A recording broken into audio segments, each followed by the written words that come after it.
Hi guys, hi everyone. Happy New Year. It just turned it's like 12:15 here in Japan, so I'm probably up to 12 hours ahead of most of you watching unless you're actually in this part of the world as well. But Happy New Year. Happy 2026. It is still technically Year of the Snake cuz remember the Chinese zodiac goes by the Lunar New Year. So we're still in Year of the Snake, but getting ready to hand it off soon to the horsies. Yes, the horsies are coming, and I'm not mad at them. I think the horse paraphernalia that's been coming out is pretty cute. I might grab a few things for myself, actually, because I just love anything having to do with Chinese zodiac and Eastern mythology and all of that. But oh my goodness, you guys, I have been trying to do this live stream for the past week and I just never got around to it because I've been so like burnt out running around. I don't even know what I was doing, but yeah, my last day of work was the 29th. So even though we weren't super busy, it was almost like a ghost town because most people are off already at this point. It was just like so much busy work and random errands outside of work that I also had to take care of. That just depleted all of my energy.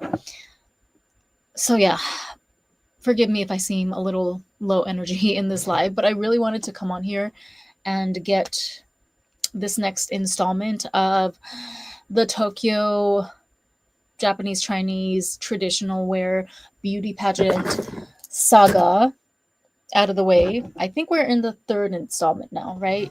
And hopefully this will be the last long one. Like hopefully, once it's over, it's happening on January. I'm live, right? Holy crap. Okay. I thought I wasn't live for a second. But yeah, it's happening on January 4th. So hopefully I won't have to do any more updates. Although, and I don't say that to mean, I'm glad that I did. I'm glad that I participated in this pageant and that I'm able to share all of my learnings and my observations on human behavior, as well as, the dynamics of power and whatnot in these types of organizations and groups. And more specifically, or more interestingly, also the dynamics of power between women, like a largely female centric organization, right? It is different than, let's say, a co-ed workspace. Yeah, it's been a very eye-opening and fruitful experience as far as the lessons of human nature and the laws of power and social climbing that I've been able to take away from it. However, I've had my fill of it for sure for this year. So I think it's very fitting that I'm doing this third installment on January 1st because I am ready to, like move to the next level. I'm ready to just I'm not I made a conscious decision not to entertain certain people anymore. We'll put it that way in the organization about last week, which I think was the perfect timing because anyway, the pageant is taking place on January 4th, so we only have but a few days to go before it's all going to be over. It's all going to be a memory and we will have the videos and the pictures of ourselves looking beautiful in our gorgeous gowns, chipaos, kimonos, whatever division any contestant happens to be in. But yeah, what am I trying to say? So I think I told you, I'm not going to rehash the whole story, but if you watched my previous video, I should link them actually. Yeah, maybe I'll do that. If you watched my previous live streams, I detailed that there were two main characters, two other contestants in this beauty pageant that I met along the way who are kind of like bitter rivals towards each other. Or in my perception, it's more so that Red thinks that she's in this bitter rivalry with Blue and pretty much like everyone else that dares to not, I don't know, bow down at her feet because she seems to think that she, for some reason, has the most seniority and should be treated with more respect than other members when that's not the case at all. We are all on the same level playing field here, in my opinion. Like, everyone is a contestant in this pageant. Everyone was accepted based on certain criteria, like a certain form. We all had to, apply technically to participate in this pageant. So that doesn't make anybody else more or less qualified than the next person just because Red happened to take more lessons, or in her mind she perceives that she put in more effort than all of the other members so far. That's not, in my mind, that doesn't guarantee her any special treatment or special outcome, right? And I actually can't stand women like that, or people in general, but it's usually women, unfortunately. So yeah, we're gonna get deeper into that lore, I guess you could call it, today. And after I get this part out, I think I want to wash my hands of the situation, at least when it comes to a person like Red. So if you remember, I'm sorry, if you were here to watch my first live stream on this topic, there are two main characters, Red and Blue. Blue is competing in the Chipao division with me, and Red is actually competing in the Kimono division. So she's the one that, like, is just very, very hierarchical mind. She has a lot of issues. Okay, where do I even begin? But she's one of those people that, in a nutshell, she believes she's bought all the way 100% into the lie of good girl programming, right? She thinks that if she does everything right, if she sacrifices all her time and energy and all of her money to this organization, she believes that she should win the Grand Prix by default because of, in her mind, she thinks that since she put in more effort than anybody else in this contest, which is not true, right? There's no way for you to verify whether or not you actually tried harder than the next person. Like, that's not a measurable metric. But anyway, in her mind, people like Red, this is what they really believe. And so they're constantly keeping their head on a swivel, keeping tabs on whether or not something is quote unquote fair, or yeah, she's just like an exhausting person to be around. And I decided last week that I pretty much just stopped talking to her cold turkey, and I didn't like say anything explicit, obviously, but I think she can feel from my energy that I'm done with this. And I'm going to show you all of the screenshots of her messages to me in the span of the past 2 weeks as well. Let me just warn you, it is very unhinged.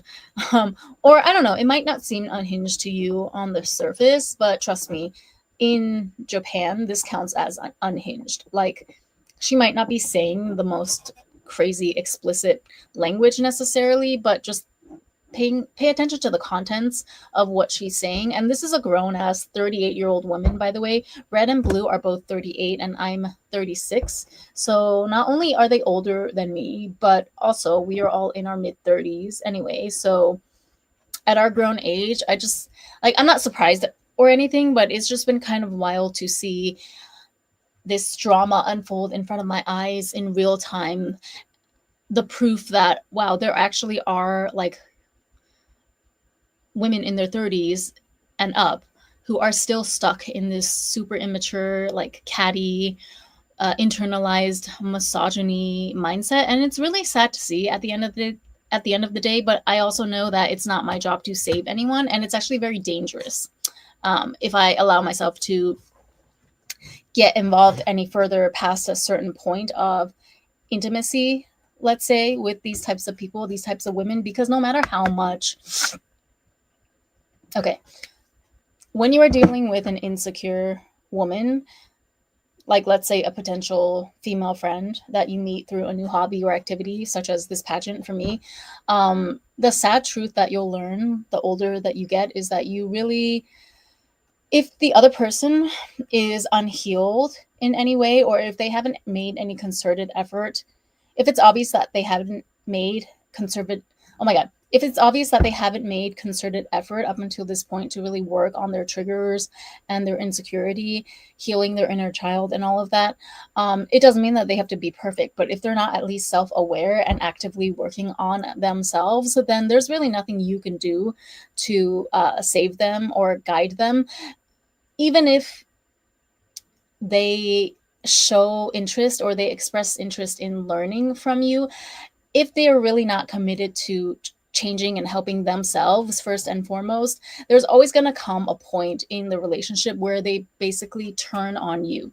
There, it's just a switch that flips at some point in, like, yeah, so far in every situation that I've personally been with other female acquaintances, female friends, um so far this dynamic plays out without a fail each and every single time. The timing of when that switch flip happens may vary, but inevitably at some point their subconscious or their mind is going to convince them that you are the problem, right? Because they're gonna, if they're unhealed and if they refuse to address their own trauma and insecurity, and if they refuse to do the deep inner work that is necessary to undo the internalized misogyny that has been,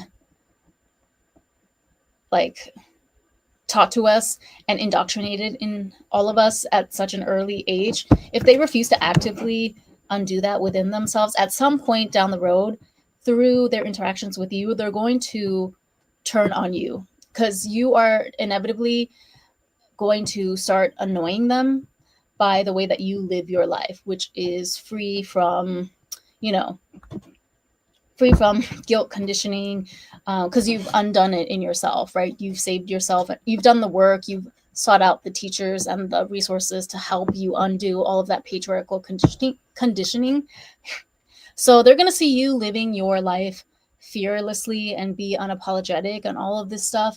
And at first, they're going to maybe admire it a little bit or approach you with a little curiosity. And they might even ask you to, you know, teach them your ways. But inevitably, if they're not ready to take that step themselves, then they're just going to default to their old comfortable programming of internalized misogyny. But in order to make everything make sense in their minds, their nervous system or their subconscious, whatever you want to call it, is going to convince them that you're actually the problem. Okay. And it can be something as small as, you know, just actually it's almost always a combination of very small things. Like, for example, things that I say all the time to you girls on this channel to practice if you really want to reach a place of radical self-love and acceptance. Like, for example, okay, very, very small example. For this pageant, we're all trying to reach our best form in terms of, I'm like, why can't I talk? Okay, for this pageant, we are all trying to get into the best physical shape possible, right? So we're all trying to eat clean, not put on any weight, right? Just to put it bluntly, and just like make sure that our bodies are in tip-top shape. And for some people that might mean they want to look stick thin, but for others that might just mean that they want to get toned and lean. And we don't want any, we want to be our most snatched for the big day of the pageant, right? So like Red, this girl that is in the kimono division that I've been getting to know over the past few months leading up to this pageant, but now I've decided that I'm just gonna, yeah, we're not a match and I'm not interested in pursuing any deeper friendship with her. There's nothing that she can do for me. And there's a few more incidents that she did which really, really turned me off. It's not just the things that she said about other contestants, which I feel were uncalled for. It's just like, I don't know. It's just unhinged the way that she's been behaving ever since the rankings have been made public for, because there's like a running total for every contestant of how many points and how many votes that they've gathered so far from the people who are interested in the pageant and voting for whatever girl that they want to win in each division. So she's been like watching that obsessively, I guess, ever since the website went live, and she's been, you know, flooding my DMs with all of her unhinged texts and reactions, unfiltered reactions. Hello, Eli Lilly, good morning. And yeah, I'm just done with it because I realize that she's just an energy vampire at this point. And there's also a few things that, like, I basically had this girl's mentality and her entire strategy clocked to a T, and she's not fooling me whatsoever. So those kinds of people, she's the kind of person that draws a lot of covert contracts. She even says it. It's so crazy because she put up this like huge long novel of a post on her Instagram telling people why they should vote for her or why they should donate to her contestant page for the pageant. And it was, I'm not kidding you, it was like 20 pages long. A what's it called, not a reel, like just a picture, a collage post, a carousel post on Instagram. And it was just like an essay over 10 or 20 different images. And then I remember on one of the pages she was like, oh, I prioritize the value of give and take. I live by the philosophy of give and take. So if you support me in this pageant, then I'll do the same for you. I'll use like my talents or my connections to help you in the future as well, right? This is like how she's trying to persuade people to support her in the pageant, which I'm sorry, I'm not that kind of girl. I'm not about to do all of that. If it's meant to be, it's meant to be. If people want to support me, I feel like they're going to do so based off of my energy, based off of my vibes. And I actually think it has the opposite effect when you try so hard to convince people to support you. Me personally, that kind of stuff turns me off. Like, I'm the one that decides who I'm going to support. I'm not really one to be swayed by people's sob stories or their pitches. Like, this is not Shark Tank, you know, it's a beauty pageant. I feel like it's it's already built into the structure of how the pageant is set up to allow people to vote for their faves. Like, we already each have a video stating our not mission statement, but they gave us this topic, like, what is your dream for the future, right? You know, typical pageant question. So we each had to make a 1-minute video and upload that to our contestant page. And I feel like as long as you link your contestant page on your socials, which even I've been doing that from time to time, right? Because it's fine to just promote it here and there. But I feel like when people see my video, that already says all I need to say. I don't need to convince anyone anymore of voting for me. If they want to vote for me, they will. If they don't, then I'm not going to beg for vote. You know what I mean? Like, I don't need to coerce or persuade people to vote for me. If they don't vote for me, then whatever. I guess I'm not your queen, but I already know that I'm my own queen and I'm the queen of this strawberry channel. Okay. So I don't need to be the queen of whatever, this pageant. It would be nice, but I don't need it. Okay. So that's number one.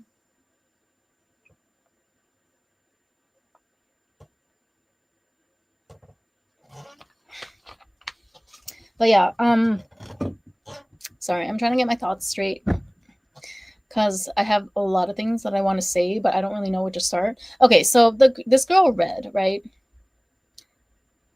I just cannot believe.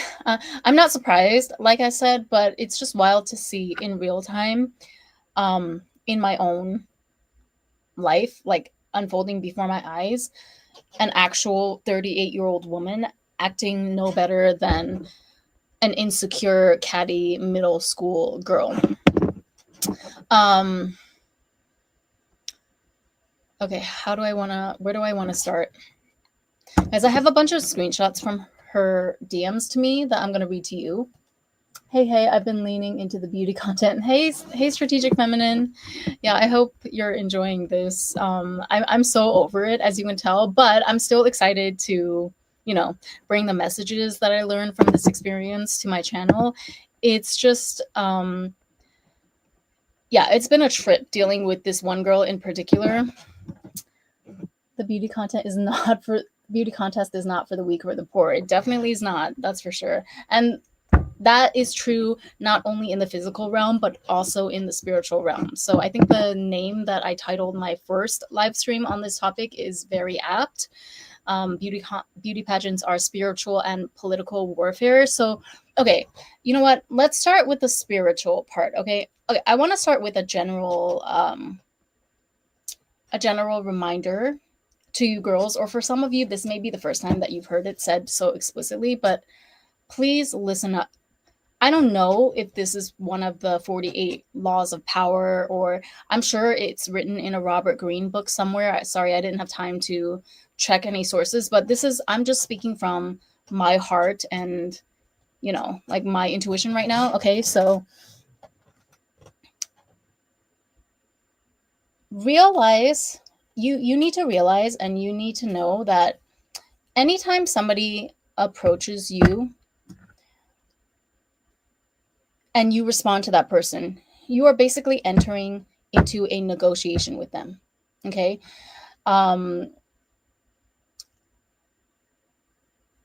and this is true through all facets of life. So whether it's somebody approaching you for a job opportunity, or a guy approaching you trying to take you out, or trying to eventually convince you to sleep with him, whether it's another girl approaching you under the pretense of wanting to become friends, maybe she does genuinely want to become friends, maybe she just is genuinely excited to find someone else who is interested in the same things that she is.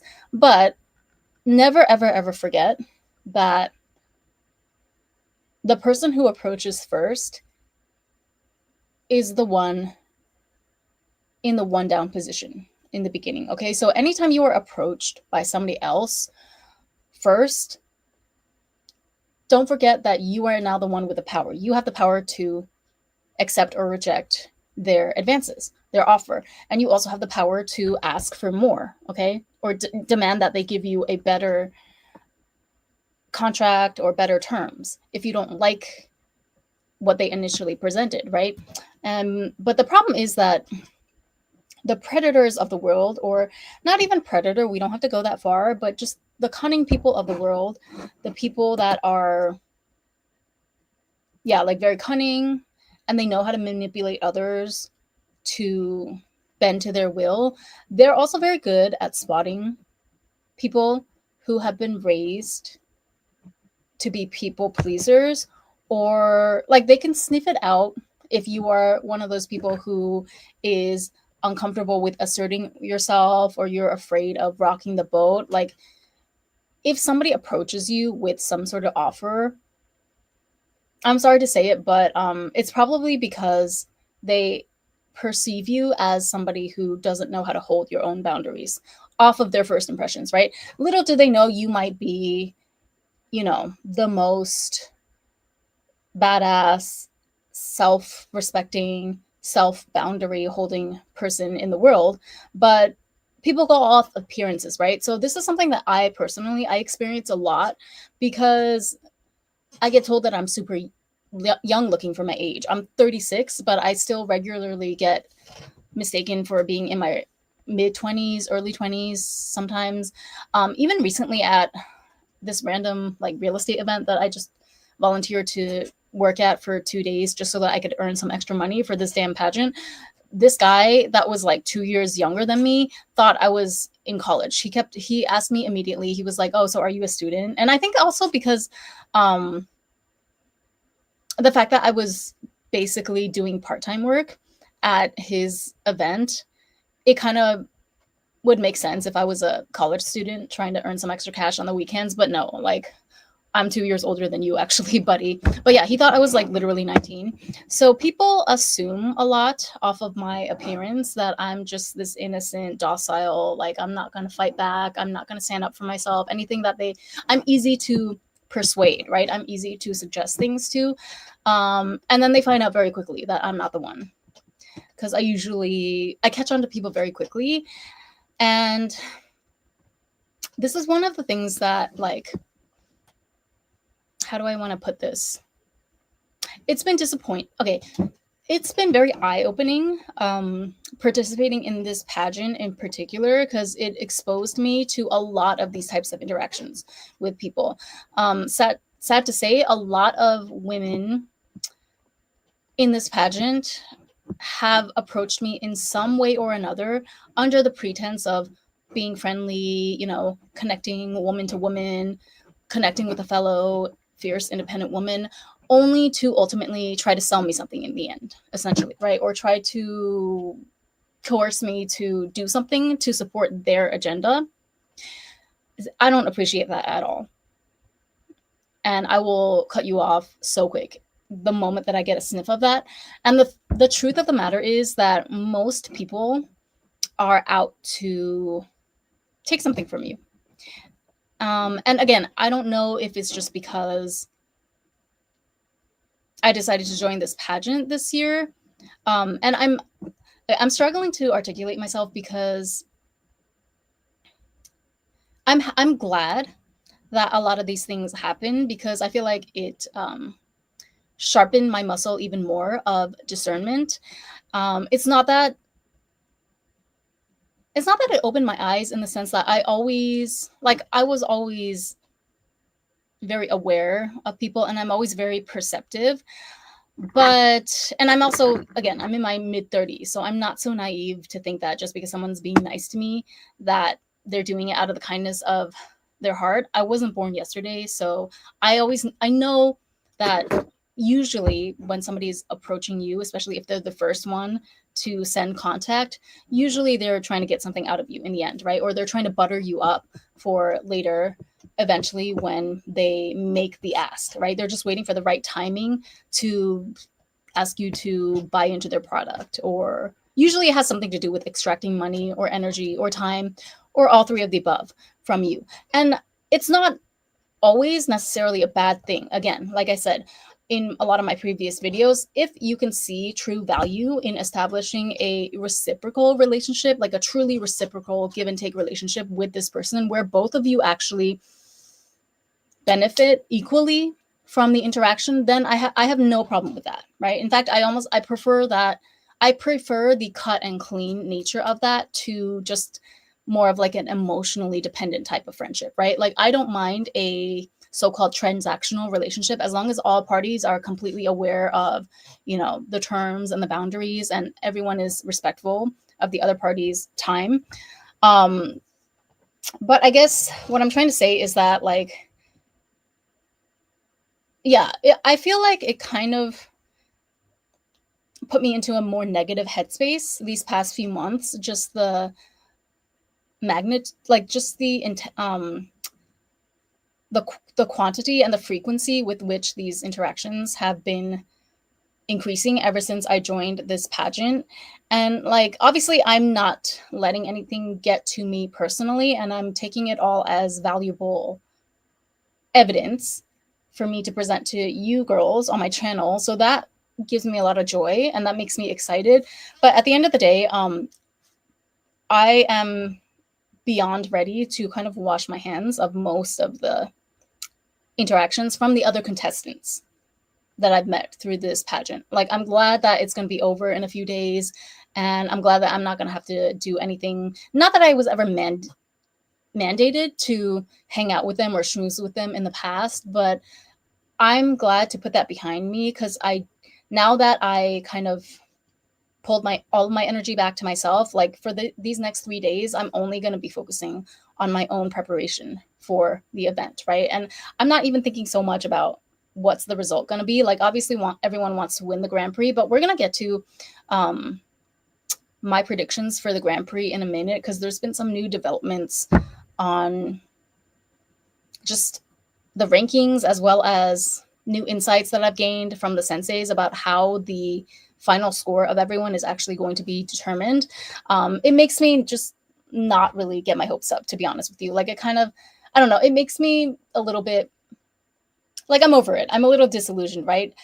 If my prediction is correct and they choose these certain people that I have in my head that I suspect are going to win the Grand Prix, then I don't care anymore. I don't think that it's a legitimate, whatever this organization has to say, or whoever they pick to be the Grand Prix. Good for them, if they win, good for them. I'm not going to shit on their success or anything, but it's just not what I value, and I don't care, basically. I don't think this organization has any authority in determining whether or not I'm worthy or somebody else is more worthy of a Grand Prix. Like, I know what it is. It's all about money, donations, and obviously they are still taking into account your actual skill and your performance.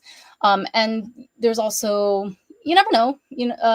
I actually just checked my own ranking the other day, and I have 8 points, apparently. I have no idea like who is actually voting for me, because I didn't invite anyone from my personal life. I don't have any personal guests that are coming to this event. So that means that there are strangers out there who literally just like took a look at my profile. They looked through all the profiles on the website, and they purely picked me based on maybe they liked my message or they genuinely thought that I was the best candidate. So that's a good feeling that like somehow I do have 8 votes.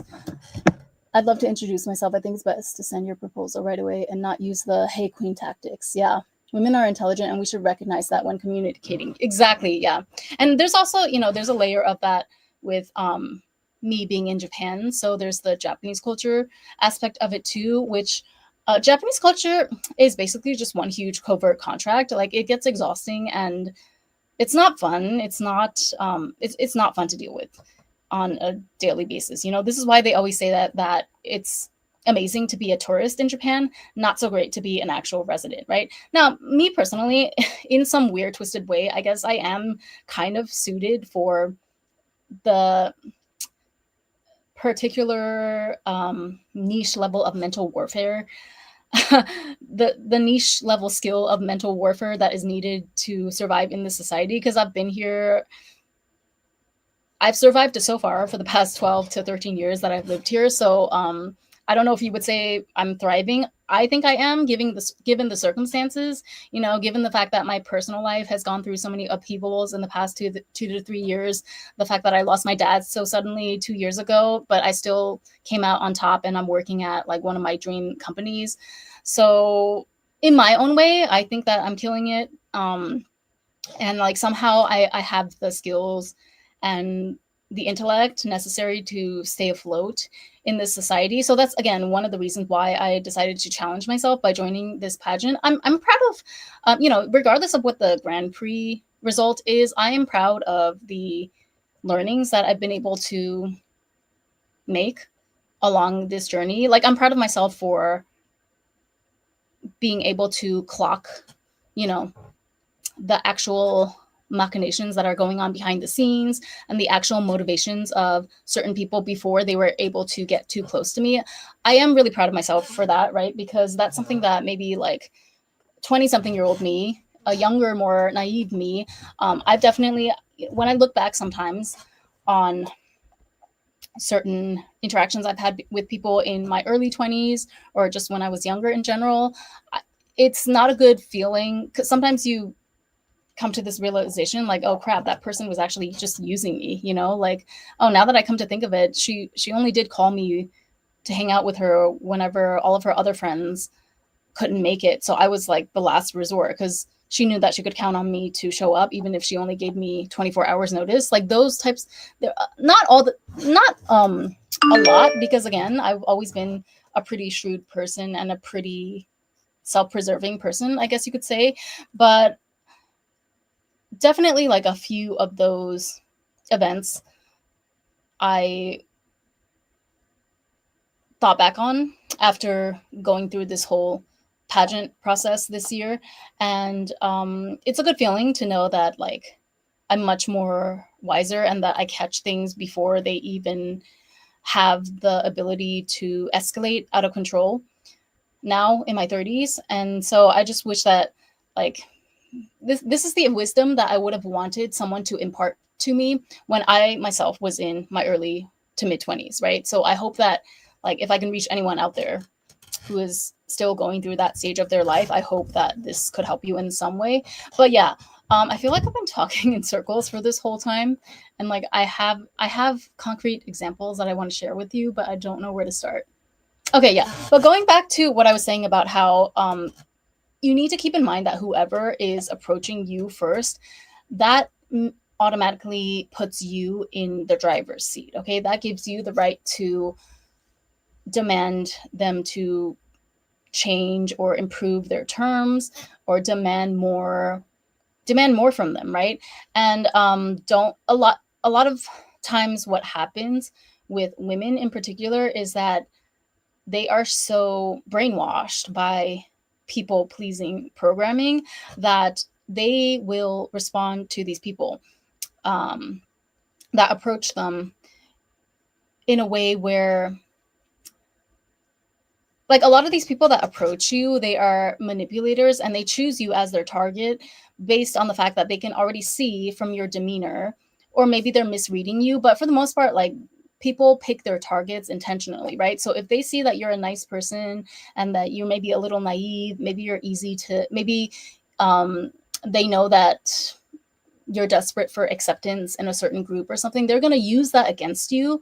But even though they're the ones approaching you, right? They're trying to get something out of you, but they're going to flip it to make it seem like they're doing you a favor, right? Which makes you feel indebted to them. This is the trap that a lot of young women, or not even young, just a lot of insecure women, or like women that have not undone the good girl programming in them, fall prey to.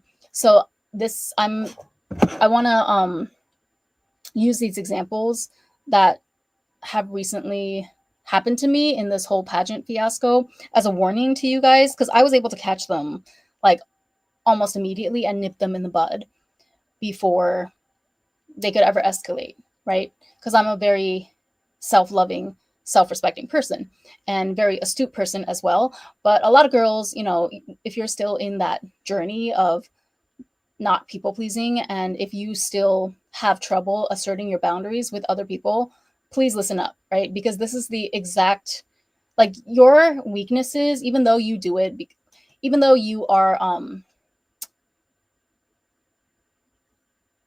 you may not perceive yourself as a weak person. You may perceive like your lack of boundaries as, oh, but I'm just so compassionate, like I want to make everyone happy.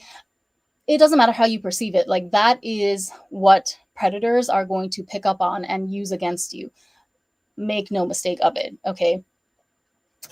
You will attract people like that who just come to take from you. So, but as long as you remember this principle that if they are the one coming to you first, that automatically puts them down one peg in terms of power, then you can begin to step into your power. You know what I mean? And it's going to feel uncomfortable at first. You may even feel like a bitch at first, but you need to push past that feeling. It's so important, or else you're just going to get targeted by these vampires forever, okay, until you get a handle on this. So I'm going to give you a non-pageant related example first. There was a recruiter that slid into my DMs into LinkedIn. It happens a lot, right? But this guy in particular, he happened to be a recruiter from my previous company that I actually quit because of a power harassment situation with my manager at my previous company, right?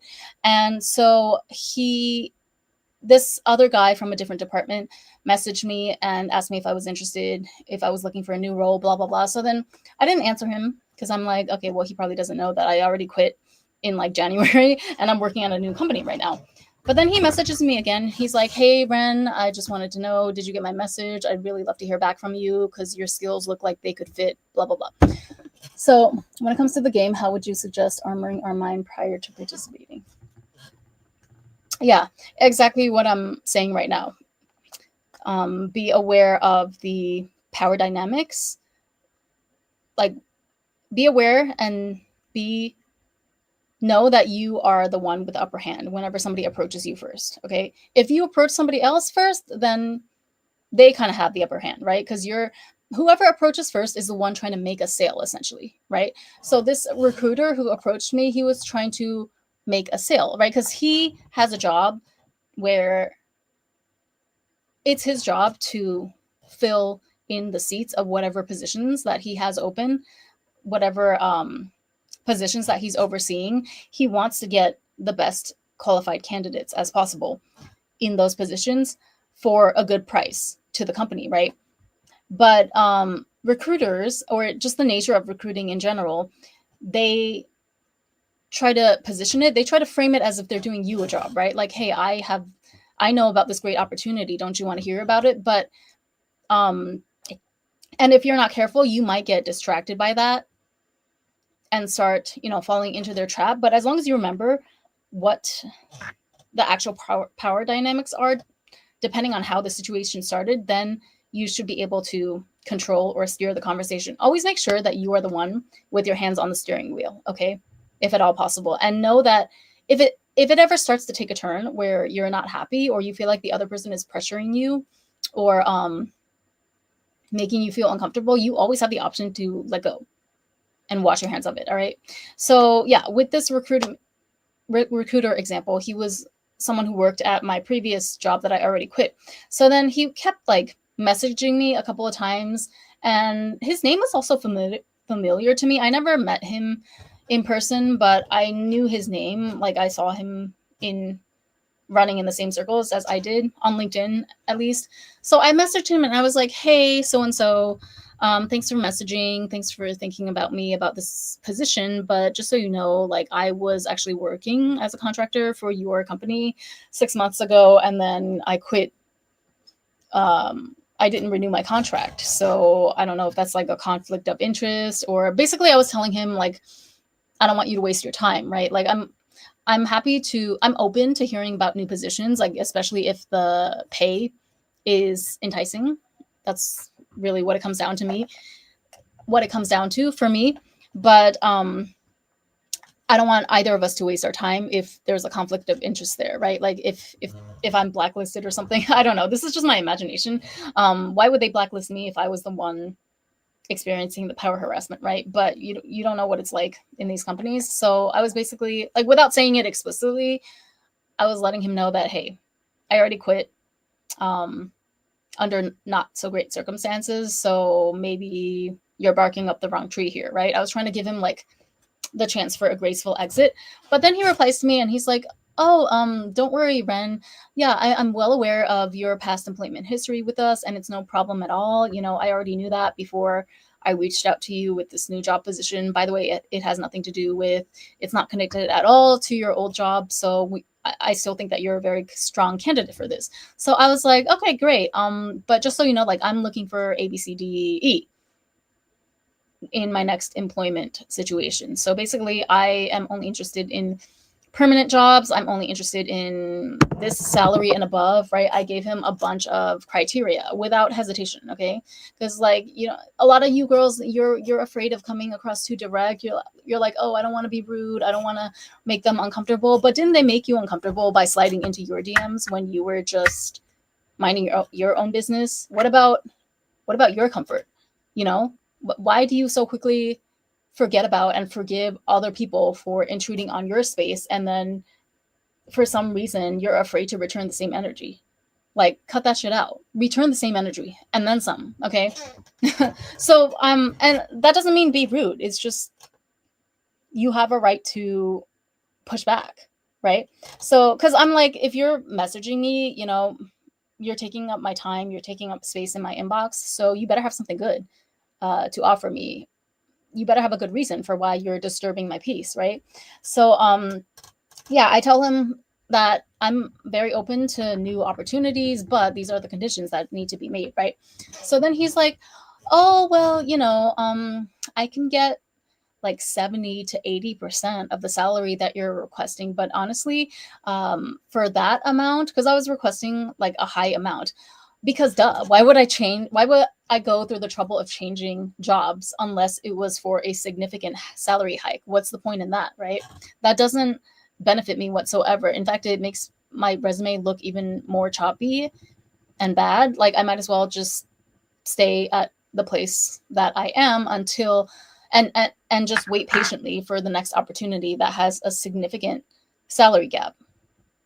Hello, this is like every job seeker or every working person, corporate 9 to 5 employed person strategy one-on-one, right? There's a different strategy depending on whether you're the employee or whether you're the recruiter or the employer, right? Like everyone has different interests. So make sure that you know what is in your best interest and drive the conversation towards that, or else don't make it clear that there's not going to be a conversation. You understand?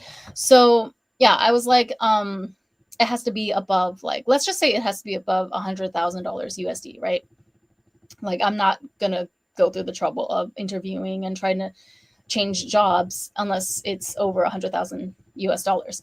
So then he comes back and he's like, okay, well, I do I do know a few roles that are offering that much, but do you have experience doing XYZ though? And at that point, I blocked him. Yeah, you heard me right. Because how the fuck are you going to slide into my inbox and try to make it seem like, oh, I have this great opportunity for you? But then the minute I give you a little taste of what my standards are, the minute that I tell you what I require in order to in order for you to get access to me, in order for you to get a chance to, present me to whatever companies that you're working for, trying to fill in their open positions, the minute that I state my standards and my requirements, how are you going to come back to me with, like, I don't know what's the word, not backhanded, but like, don't try to flip the script on me, buddy. Okay, because you approached me first. So that's really funny when I tell you that I need a certain salary amount or higher, and you try to flip it on me by asking me, well, what do you bring to the table? In order to command that high of a salary, you need this, and that certification. So can you tell me, do you have those certifications? No, what my qualifications are already. That's why you approach me. If you can't meet my qualifications, then there's no further discussion to be had. You understand? So that's like a typical scenario with a recruiter. Now, I'm going to give you another one with Red, okay? This crazy girl in the beauty pageant. So I told you before, like, initially I was excited and I was hopeful for developing a friendship with her because I thought that we came from kind of similar life circumstances. Now that I think about it, I don't think we're similar at all, even though we both are like Asian girls that lived in different Asian countries than our actual ethnicity. So Red is Japanese, but she lived in Singapore for several years. And I am Chinese American, but I lived in Japan for several years, right? So I thought that we were going to have like some commonalities as a result of that. And well, we do both speak in a mix of English and Japanese to each other. So even that itself, like I will admit, there's a element of like comfortability in that for me that I don't experience with a lot of my other friendships with like local Japanese girls that are not fluent in English. You know what I mean? So the friends that I only speak to in Japanese or the friends that I only speak to in English, it feels more not one-sided, but it's kind of like I only get to express one side of my personality. But with this girl, I can speak in both Japanese and English, so more of my full personality comes out. So that made me hopeful that our friendship or our connection was going to go somewhere, which makes me vulnerable, right? Or in the past, at least, this would have made me very vulnerable to wanting to prove myself to this girl or like do whatever I could to make the friendship work. Luckily, I have learned since then that it's not necessary for me to do that because there's no such thing as lack of potential friends for me in this world. If it's not her, just because we both happen to come from unique circumstances that are not that common doesn't mean that she's the only option out there to be a good friend to me. You understand? Because she actually, as you'll find out very soon, or you already heard a little bit of me talking about in my previous videos about this pageant, she actually is quite a petty, vindictive, just unhinged kind of person that I realized that I don't really want to be friends in any capacity with after this pageant is over. Nothing dramatic happened, but I already clocked certain patterns of behavior in her that, no thanks. I've decided that I'm just going to opt out right now while it's still early. So yeah, there's a lot of little things that she's done throughout this process that were red flags to me. And I'm the kind of person that, like, again, I've been there, done that already. I've already been burned and I've already made the mistake of overexerting myself in certain dynamics to where I really was always ending up with the short end of the stick in the end. And I feel like I didn't end up with any tangible benefits. It was always just like me losing my energy to certain people that didn't really deserve to be in my life in the first place, right? Okay, so I'm gonna get into specifics a little bit more here. We already established that this girl is like has a lot of internalized misogyny. She has very hierarchical thinking. She thinks that yeah, like she thinks that she deserves to win the Grand Prix or certain prizes just because she spent more money than other contestants on walking lessons, and just because she spends more time volunteering to help the organization out with different events and whatnot. She thinks that that alone should guarantee her the winning of the Grand Prix, which we all know is not the case at all. Like, that's not the point. That's completely the opposite point of a contest. Like, the whole point of a pageant is so that everyone can compete and bring all of their unique skills to the table and do their best on the day of the pageant. And we don't know until the last minute what the judges ultimately decide, right? And it's not up to you as a contestant to decide who gets to win what. That's literally, it goes against the definition of being a contestant in the contest. Why don't you just go make your own contest then, if you're so desperate for a prize? Like, I want to tell her, there was one point in our conversation 2 weeks ago where I was so tempted to tell her that, okay, maybe you should just do me a favor, go log into your computer at home, go type in google.com, and then in the search bar, type out like custom plaques or custom medals, and it'll take you to one of those websites or shops where you can order yourself a custom plaque or trophy, and you can I'm sure that they'll have little simulation things where maybe you can enter your name, like, okay, this is Red, the most beautiful woman to ever wear a kimono in the history of the world. Whatever you want to put on there, they will put on there. Okay. And you can put the year 2026 or 2025. You can put for all the 2020s. Hell, why not? 2020 to 2029. Okay.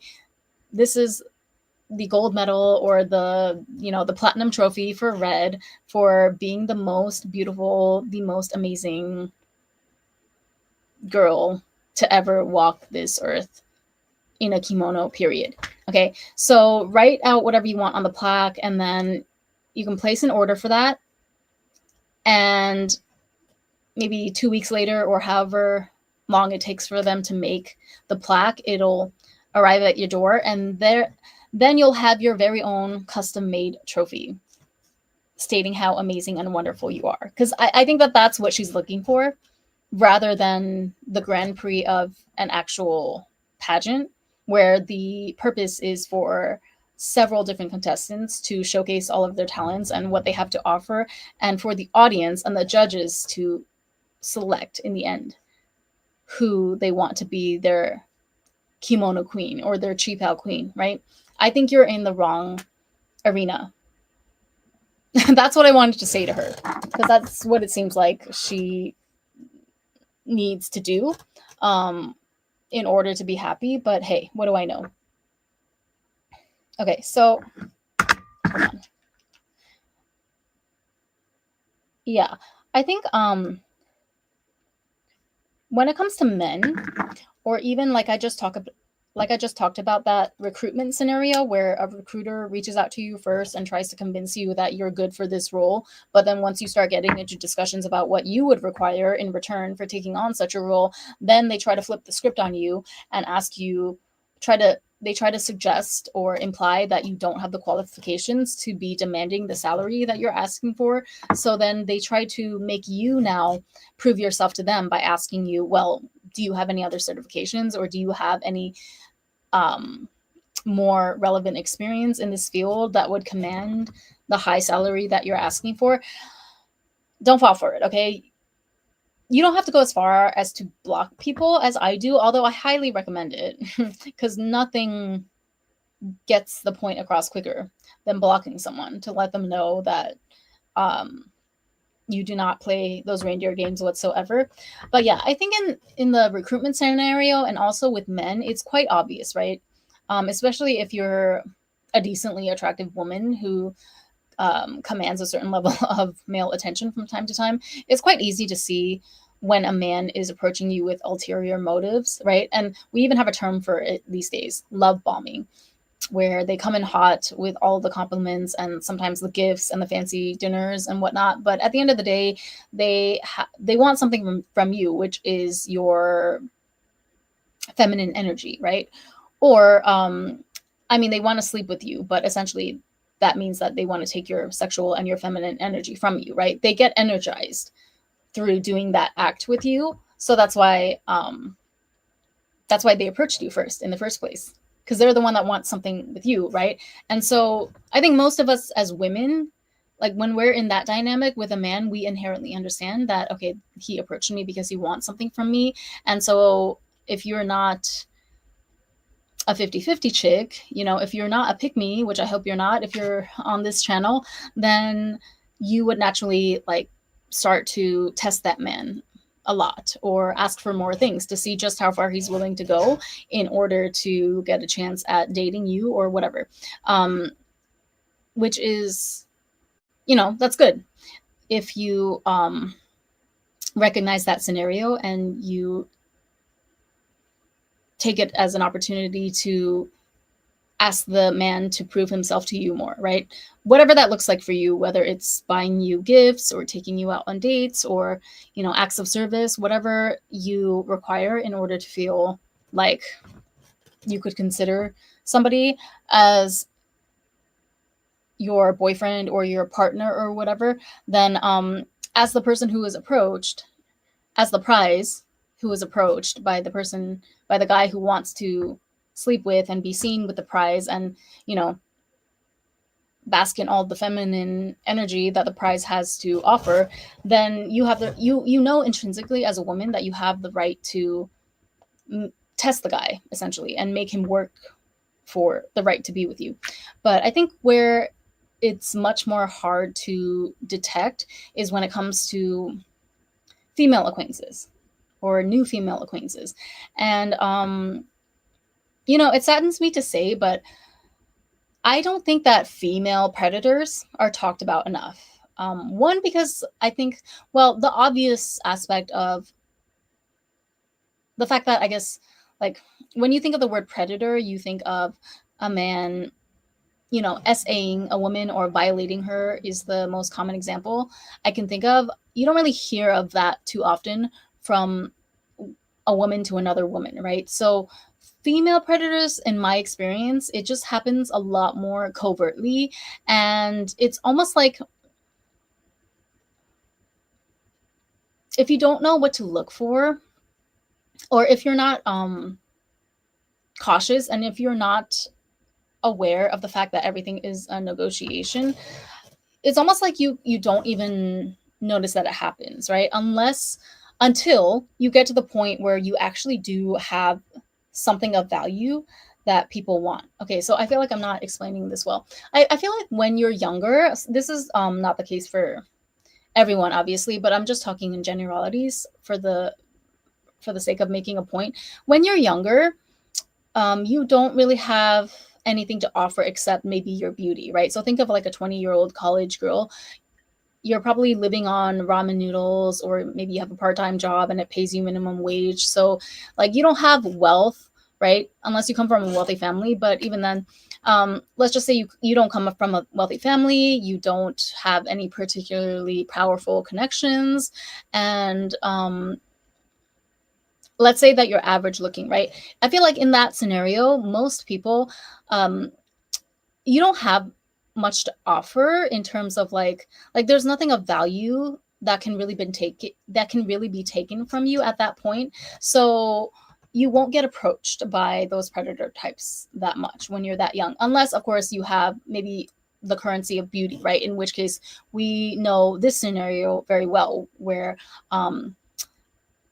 older women, like a lot of even male predators will use older women to lure younger women into, I don't know, S trafficking, or think somebody like Ghislaine Maxwell, right? They'll use the fact that she's a woman to lower the defenses of the younger woman who has currency in the form of youth and beauty.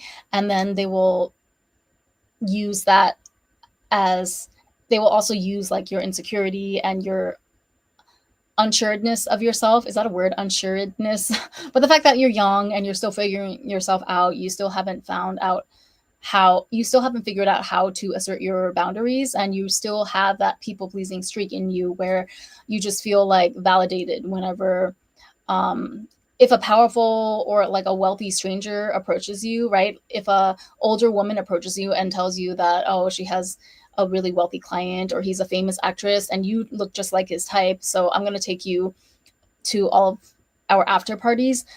This is how a lot of young women get sucked into S trafficking or all of these horrible situations where they get placed in compromising positions with powerful men, and they normally have little chance for recourse after that, right? Because if they get violated, or God forbid, worse things happen to them in those situations, then they don't have any connections, they don't have money for lawyers to help them beat the case in court. So yeah, it puts them in a very vulnerable position. But the thing is, if you if you never experienced something like that when you were younger, like let's say, I don't want to say, I hate saying average, but let's say that you just weren't, like you were never that girl who was super glam or concerned with your looks, and you were also, you're not from a wealthy background and you're pretty nondescript as a person, you probably haven't had that much of an experience of older women predating on you as a younger woman, right? I guess, I don't know, I can say, like in my case, I feel like I can say that about myself. Although I was into makeup and aesthetics and everything when I was younger, but it wasn't the type that was like model-esque or anything. So I was not, like I don't have a face for high fashion or whatever. So I was not targeted by like predators in the modeling industry and things like that. But one thing I noticed when I got older and I'm a little bit more established now, right? Like I work at a really nice company and I have my YouTube channel, my small, humble, but to some people, it all depends on what vantage point you're coming from. But I have 6,000 subscribers now on YouTube. I have a lot of um,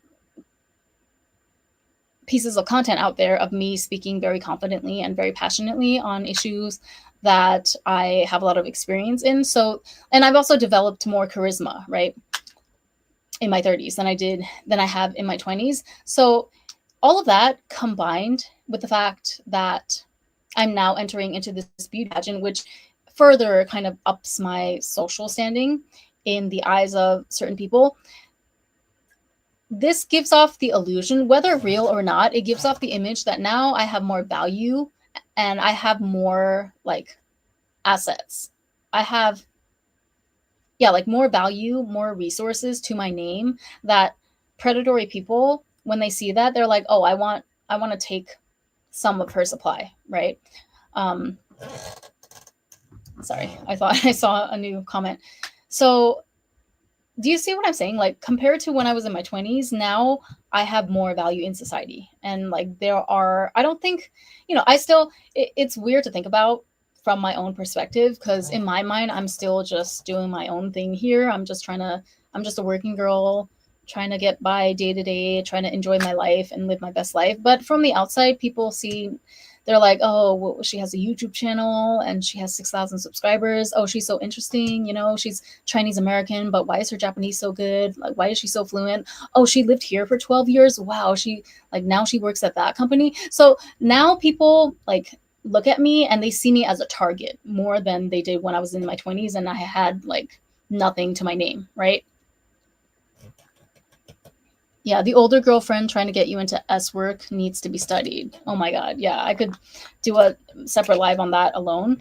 But, thankfully, the cases that I'm going to talk about today, it has nothing to do with that. But that's circling back to what I was saying before. That's precisely why it's so insidious and it's harder to spot when older women are trying to take advantage of you, right? This is why it's so important. Like, I know I sound like a broken record, but this is why the first step is that you must get yourself concept under control. You must get to a place of true radical self-love and not just like faking it till you make it. Okay, fake it till you make it is a great tool to help you get there.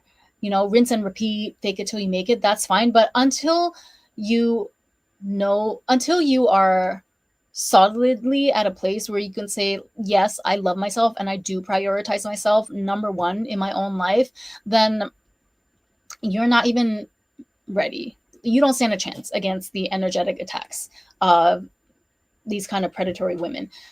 So, okay, I'm going to give you like a mild example, and then I'm going to give you, I'm going to ask, okay, I have 3 examples that I want to talk about.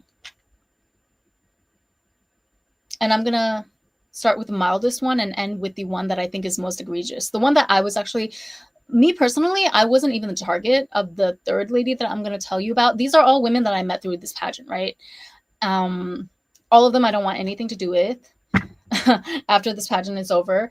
And the 3rd one was not even directed at me personally, but I just felt so disgusted because like she was suggesting something to, okay, well, I'll get to it when I get there. So she was suggesting it to one of the senseis, the Chinese sensei, who's actually a year younger than me. So the Chinese sensei is like my peer. She's not even that much older. So like the Chinese sensei is smart as well. And she's a successful YouTuber in her own right. So she's no dummy, but I just remember I was so disgusted and like in disbelief at what this woman was doing at our recent photo shoot that we had.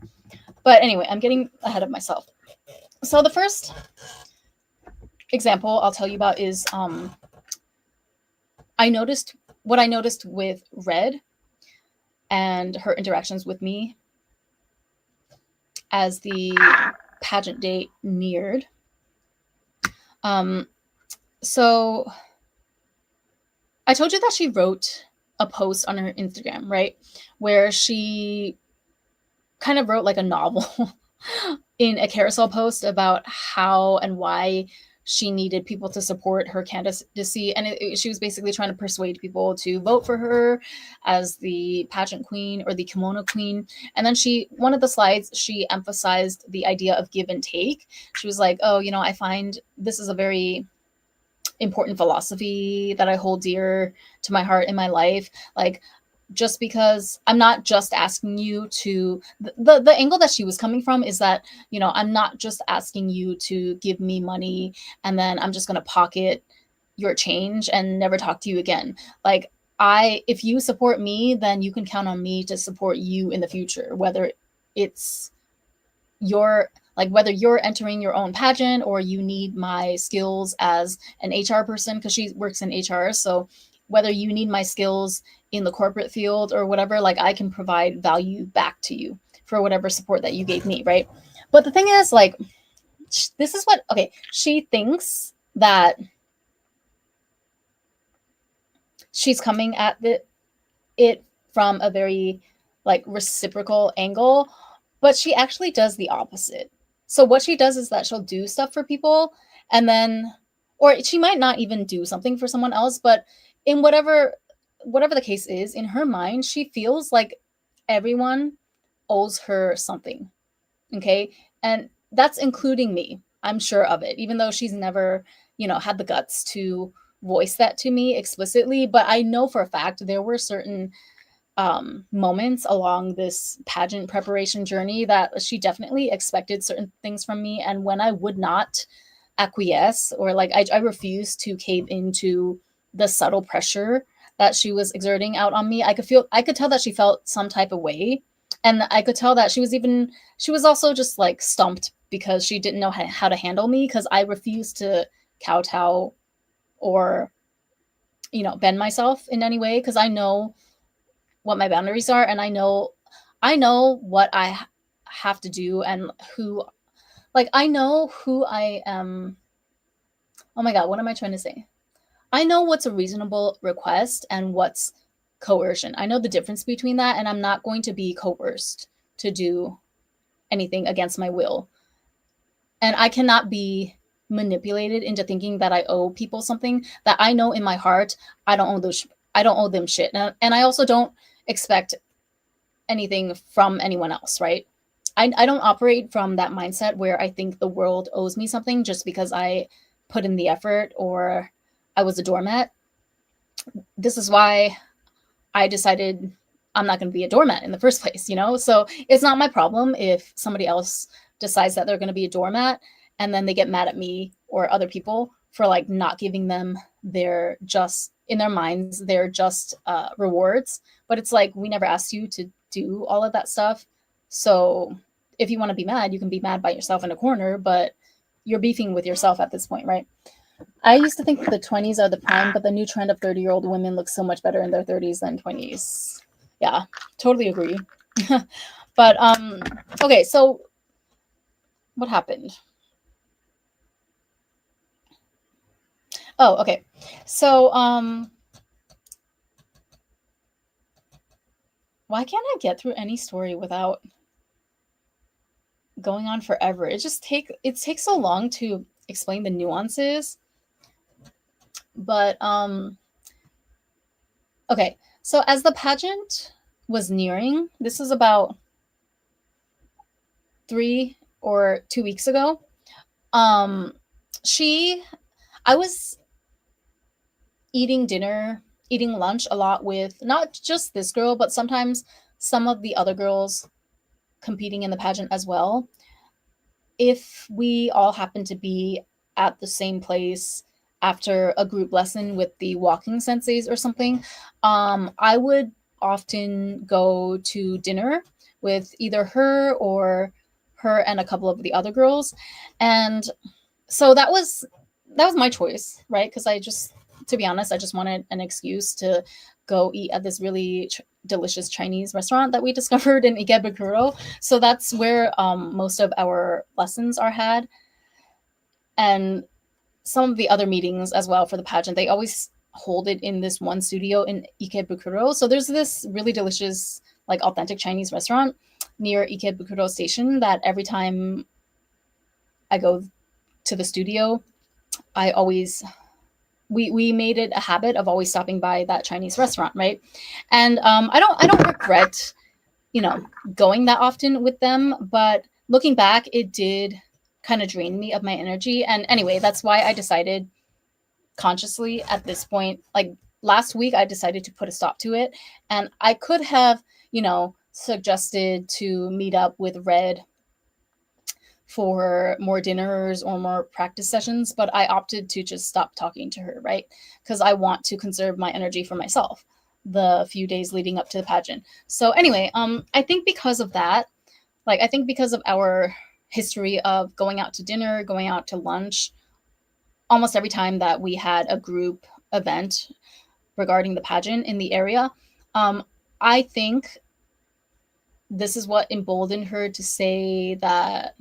Okay, so I gained a lot of intel from Red through these dinner meetings, right? Because she would always she's obsessed with the pageant. She's one of those girls that I think she's lived and breathed this pageant for the entire year of 2025. But I'm not going to lie, I will give credit where it's due. Because of that, she always had like the most up to date and the most useful intel on strategies of how to win or how to ingratiate yourself with certain judges and certain senses. So I won't lie that I got a lot of intel from her from these dinners and lunches that we would have at that Chinese restaurant. And I think she's a very calculating kind of person who draws covert contracts with people, right? So because she she always freely gave us whatever new information or whatever the newest scandal or whatever that she heard from the senseis. She would always tell us everything that she knew, and she would even try to advise me on what I should do if I wanted to increase my points or increase my standing in the judges' eyes to get me closer to a chance at the Grand Prix.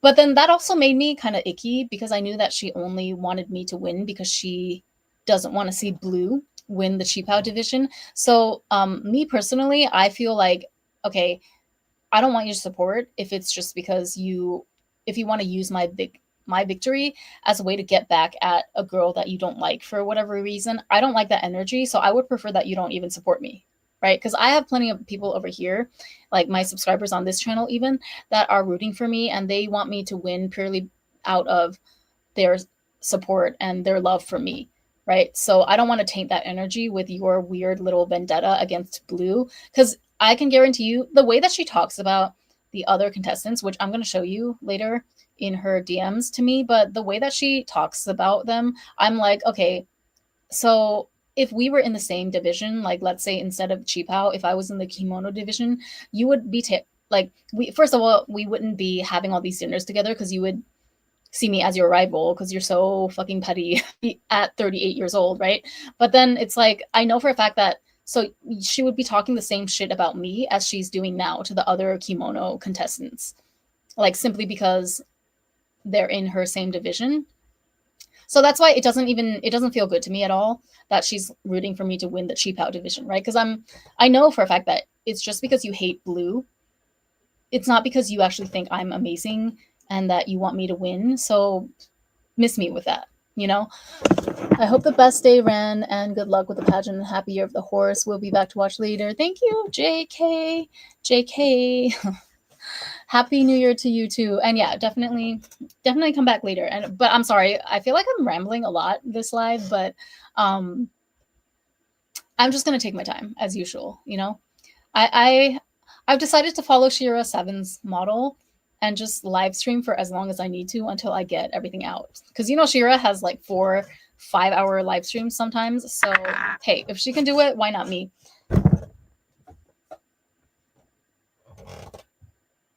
Hold on, let me find my drink first. I have like a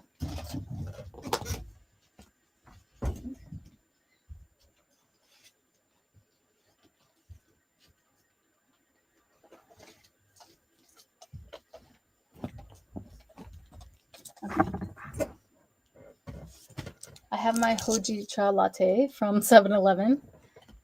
This is my drink to ring in the New Year's because I don't drink alcohol. But yeah, so I obtained a lot of intel from Red, me and some of the other girls too that would join us for dinner on occasion. But I know that Red is not the type of person that she cannot just let it be. She cannot just leave it at that. I knew always in the back of my mind that because she was giving us all of these juicy details and advice on how to increase our points and whatever, I knew that eventually she would expect something in return. And if she felt like she wasn't getting the same energy or the same value back from me, I knew that there was only a matter of time before she would start more aggressively asking me for it up front, right? So lo and behold, one day when we're out at dinner, she's like, oh, you know, we should like rent a practice room together so that we can split the price because it costs money to rent a studio to practice our walk.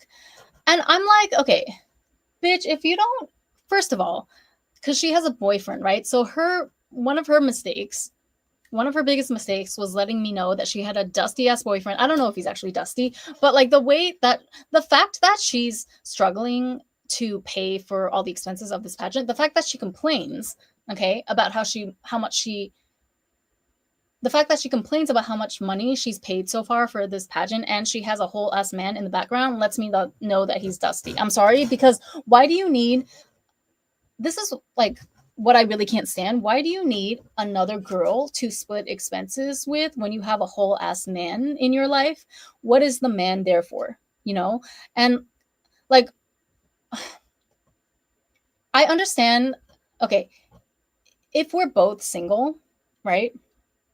I don't have a problem splitting the expenses for a dance studio rental with you because we have to like practice our walk for the pageant.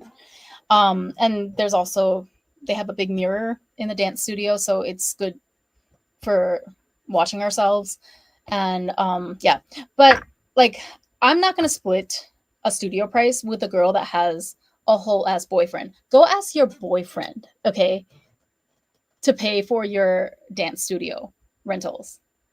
Don't ask me, because I'm that bitch that I would rather just pay for my own studio, pay full price, than to share with a girl that has a 50-50 dusty boyfriend. Because in my mind, that's like, okay, my money is basically going to your dusty at the end of the day.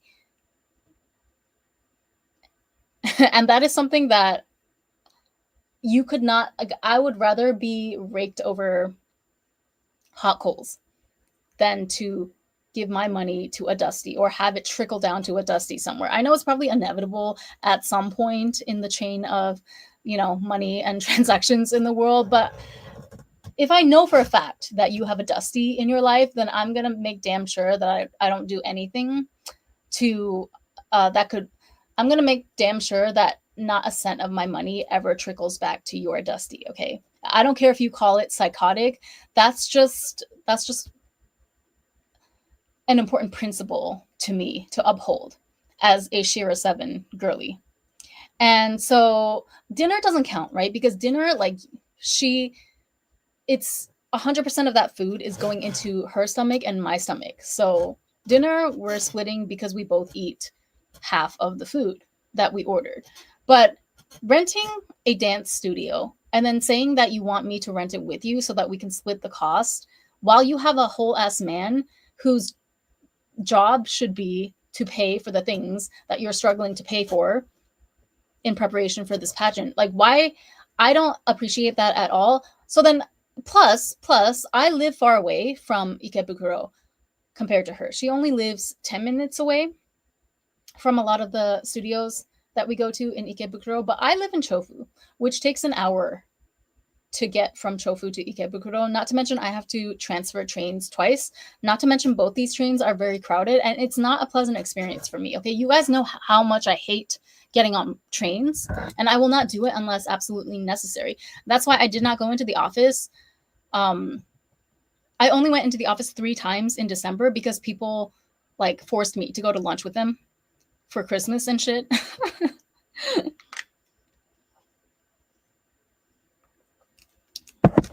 My new gay BFF in the IT team begged me to go to lunch with him twice, so I was like, fine, we better be going somewhere nice. But we work in Giza, so there's plenty of nice restaurants. Anyway, getting off track. So, yeah, I told her, I was like, oh, yeah. Oh, wait, no. She suggested through DM, right? This was after we both got home from one of our dinners. And then she was like, yeah, so we should rent a studio together at some point so that we can split the costs because it's expensive. And I'm like, first of all, if you don't ask your useless man to give you some studio money, like if he can't even cough up an extra 3,000 yen for you to go rent a studio, then you better get your ass out on the street at 12 a.m. like I do in order to get my 10,000 steps in for the day. You better go find an empty street out at 12 a.m. and practice your little turns and twirls. I said twirls. Practice your little turns and twirls out on your neighborhood street, which is going to be empty in the middle of the night. That's why I walk in the middle of the night, so that I don't have to bump into annoying people, right? So you better get your practice in that way before you ask another girl to split expenses with you while you have a whole ass man at home doing what? Doing what exactly? Yeah. I know that's right. But anyway, so I basically, like, I knew that that wasn't just some casual suggestion from her, right? She was suggesting that to me because basically she expects that from me, because in her mind, she gave me so much intel that now she deserves something from me. When, bitch, I never asked you anything in the first place. You're the one that has loosey goosey lips that you cannot help but vomit everything that you hear on the rest of us whenever we're in the near vicinity. So just because I happen to, benefit from some of the stuff that you shared with me, it doesn't mean I never asked for it. And I just don't appreciate that.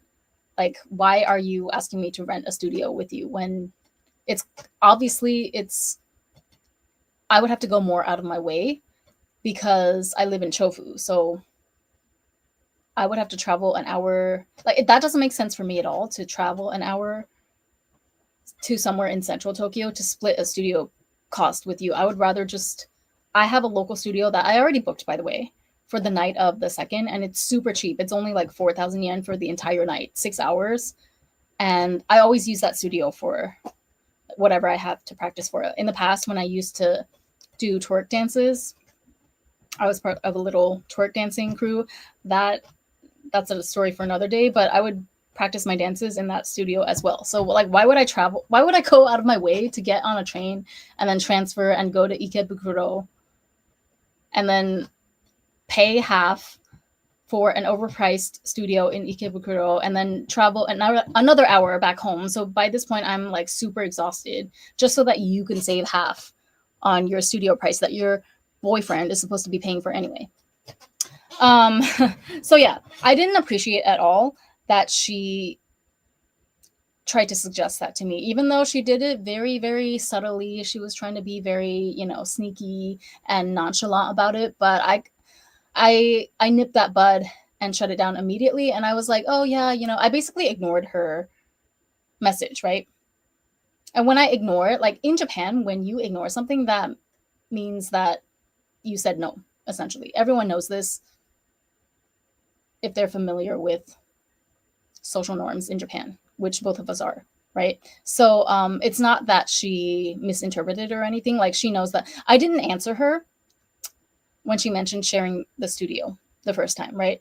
But then, what do you think happened? Of course, she brings it up again, even though I made it very clear. And now, again, if you're not familiar with Japanese culture, or if you haven't socialized with people here before, you might blame me for not being direct the first time. Like, you might be saying to yourself, well, Ren, you should have told her directly that you don't want to rent a studio. But no, my non-response was already a response. And in any other situation here in Japan, people have no problem picking up on that as pretty much a definitive no. But that didn't stop her from trying it again, right? So then last week, so it's drawing nearer to the pageant now, we were talking about, oh yeah, she suggested to me, because she was like, she always messages me first, by the way, whenever there's a new development in the pageant. Me personally, I cannot be bothered to care that much. I monitor the rankings and everything just like everyone else. Of course, it's interesting and everyone wants to know where they stand, but it's not serious enough to me where I'm gonna like panic text someone at 2 a.m. in the morning about it. It's just not that serious. But that's what she does, right? Anytime something new happens, or whenever she starts feeling nervous about a certain candidate that she perceives as doing better than her, she'll just like vomit everything to me. And so at one point, and this was my fault as well for letting my guard down even to this extent. But I guess I did kind of let on at one point that, oh, I'm starting to lose motivation. Yeah, I used those words exactly. I told her, I'm starting to lose motivation because I feel like they're going to give a lot more weight to the monetary donations than I had originally hoped. And if that's the case, then I really don't think that, I didn't say that I don't think I have a chance, but I just said that, well, I don't really have anyone that in my personal life that I can really ask to vote for me or to donate all this money for me. And I don't feel comfortable with that anyway, right? Like, even to you guys, even to my subscribers on YouTube, I ask you guys to leave comments because I love reading your messages. But as far as the money goes, like, I'm not comfortable with that. It's not that serious to me, okay? But yeah, I made the mistake of kind of expressing disappointment to her because, I was, at one point, I was entertaining the idea of what if I really do have a chance to win.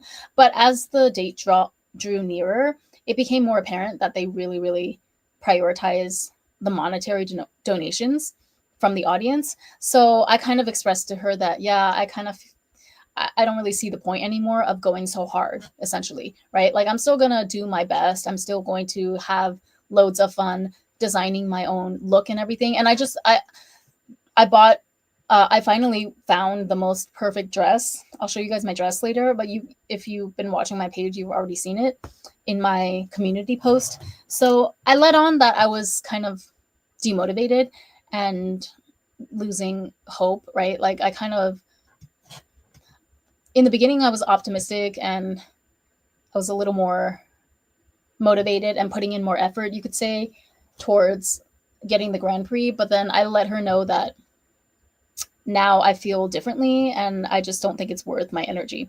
And that was a mistake, right? Because remember, she wants me to win the Cheap Out Grand Prix so that she can stick it to Blue, who she hates. But it doesn't feel good because if you root for me, I would want you to root for me purely, not because you're trying to use me vicariously to get revenge at another girl that you hate. Like that's so icky. I'm not a pawn in your chess game, you know? I'm in this pageant for myself and my own self-growth. So anyway, once I mentioned that to her, she was like, "You know what? I really recommend that you should take a personal walking lesson with the kimono sensei, right? Because remember I mentioned there was a kimono sensei and there's a chipao sensei for the walking lessons, and there's also a Chinese sensei for the Chinese speech.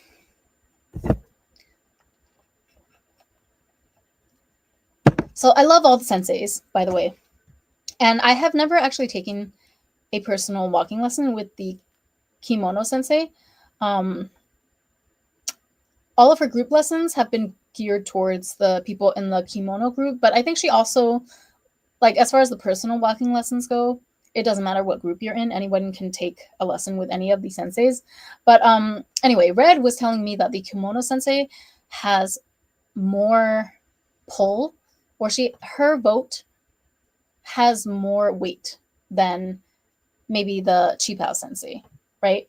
And I can see that because the kimono sensei is also the director for the short drama that they film on the weekends, which I'm not participating in the drama, but there's a lot of people that also participate in the drama. It's like shorts videos that they upload on TikTok.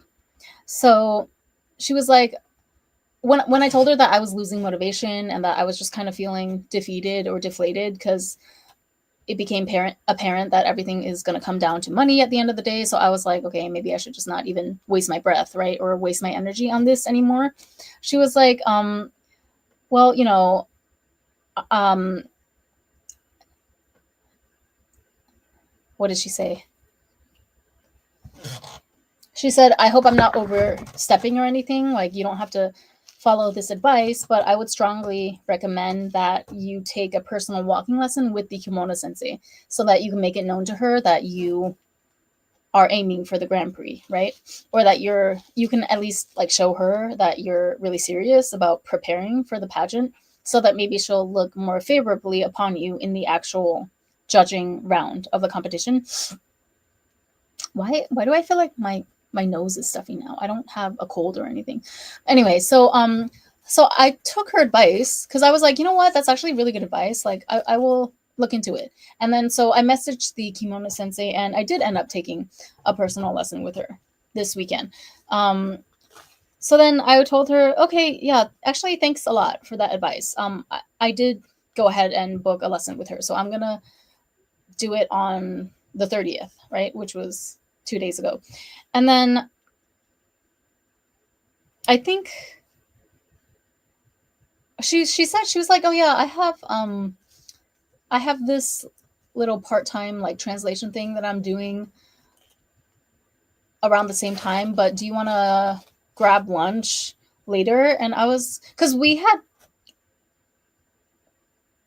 before we the last time that we met up like 2 weeks ago, before we parted ways, it was a group of 4 girls, right? Before we parted ways, Red and I were we were together and alone because we were going on a different train than the other girls, so we were walking alone for this stretch of time in the station. And then she was like, oh, we should get like tea or something, we should meet up one more time essentially before the competition, right? And so I was like, yeah, no problem, if both of us happen to be in the area. And so I told her, like, when she suggested me to take a walking lesson with the kimono sensei, I told her, thanks a lot. Like, I'm taking you up on your advice. And I made an appointment with the kimono sensei on the 30th. So if you're in the area, like maybe if you want to meet up with me for a drink or something after my lesson, if you're free that day, right? So then she was like, oh yeah, I'd love to. Maybe we could eat lunch and then maybe we could rent a dance studio together so that we could practice. And at that point, I was like, girl, I am not your bill splitting buddy, okay? Like, I know what she's trying to do. And that's the point where I kind of was done with her. Well, no, that was not the last straw. But then after that, when she sent me a barrage of texts, basically bad mouthing every other contestant and calling girls all types of ugly and like not good at English, not good at Chinese, in their speeches, I was like, okay, I'm done with you at this point. And so basically, like, I canceled that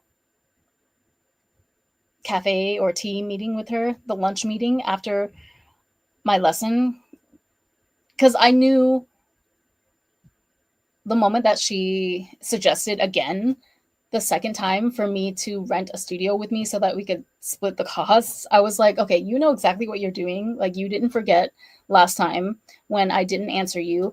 And so, and also, no, this wasn't even the second time. This was the third time. Because I remember the last time that we met after dinner when we were walking in the train station together, she suggested again, right? Like, when right after she said, oh, we should meet up for tea one more time before the pageant, she asked me again in person. She was like, and we could also rent a studio to practice our walking, right? Because don't you agree that a studio is like, don't you agree that the rates are really expensive? And then I told her directly in person. So this is the second time that she tried to split the bill with me on the studio. But I told her, I was like, oh, it's just kind of far for me, right? Because I live in Chofu, and it doesn't make sense for me to go out of my way to take the train for an hour to go to Ikebukuro. And then, yeah, even if I split the studio price, it's still not worth it for me in terms of like the extra time and energy that I would exert. So then at that point, she was like, oh, okay, yeah, I totally forgot. I'm so sorry. Yeah, that makes sense. And so I thought that was the end of it, right? Because she immediately was like, oh, yeah, that makes so much sense. I forgot that you live in Chofu. You live far away. So I thought, okay, so she gets the point, right? Because maybe last time I didn't give her a straight answer over text. So she's trying her luck again, which, I respect it, right? But then when she tried to mention it a third time, most recently in our DMs, that's when I was like, okay, I think we're done here. Like, this is clearly just an energy vampire, a covert contract drawer, and I don't want anything more to do with this girl because, like, everything that happens, everything that she does for people, she views it as an IOU note, essentially. So that means I don't like people who do things with the expectation of something in return, right?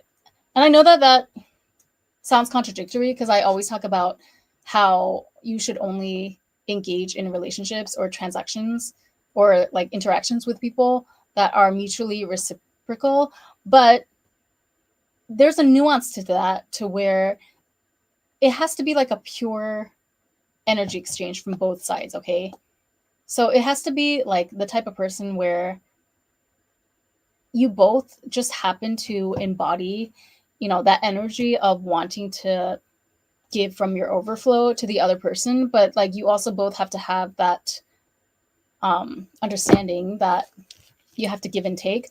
But I don't like it where the other person feels like they're owed something just because they did something for you first. Like, it should be an organic thing, right? So it shouldn't be like, oh, I give you apples, so you give me oranges. So then next time I'll buy you dinner, and then the next time you buy me lunch. That's like very, very calculated and stilted and unnatural to me. It should be like a natural, flowy type of thing. Like, okay, I need help in this area, or maybe I'm down on my luck at this particular point in my life, and then you help me. But maybe I can't give you a lot in return at this point, but I will always keep in mind how you helped me at my low point or when I needed you the most. And therefore, in turn, I'm going to make sure that I'll be there for you in the future when you fall on hard times or when you need me. I'm talking about that type of reciprocal relationship. That's what feels the best to me. So I feel like a lot of girls like Red, they get it totally backwards. Like they operate from their ego. It's not actually from a place of wanting to pursue truly mutually beneficial relationships. It's not from a pure place, okay? They're doing it with an agenda from the get-go. And to me, that's very manipulative and I don't appreciate it at all.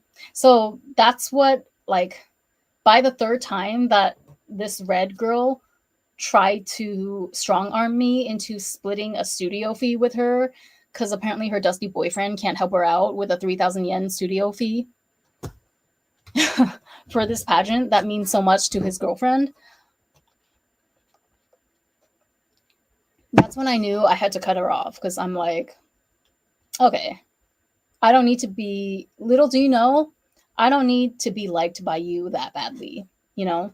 Like, I would have loved to continue staying acquaintances and being on good terms, but you tried this shit one too many times for my liking, and I'm not okay with that.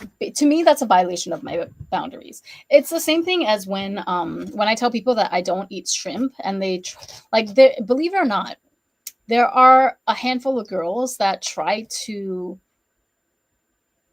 order shrimp, or they make a deal about how, like, they pretend that I told them before that I don't eat shrimp. So then, because they want to share a shrimp dish at a restaurant, I know this sounds like so unhinged and petty, but this actually happened to me before with a particular friend. Because like everyone knows that I don't like to eat shrimp, right? And that doesn't mean that I prohibit people from eating shrimp in front of me. It just means that, like, depending on the cuisine that we are going for, some cuisines you get your own portion. Everyone gets their own portion, so it's no problem if somebody else gets shrimp. That doesn't affect me. But some cuisines, right, like Chinese or whatever, are based on sharing the plates amongst all of the people at the table. So if you order a shrimp dish, even then I don't mind, but I'm not going to participate in eating the shrimp. But yet somehow, like, some girls don't respect this very, very small boundary of mine. And I've had girls in the past, like, try to pressure me into eating shrimp with them. Because if it's like Chinese cuisine, typically, the dish is too big for one person to finish by themselves. So they'll try to, like, pressure me into eating shrimp, or they'll try to gaslight me by saying that, oh, but you can eat shrimp. It's not too bad. Like, it's not, oh, but you can eat cooked shrimp, right? Like, I'm not going to order raw shrimp, so that should be fine. Like, you should be able to eat a few bites. And it's like, no, I don't eat any shrimp whatsoever. And I don't understand why. This is very weird that you feel like I owe it to you to help you finish this shrimp dish.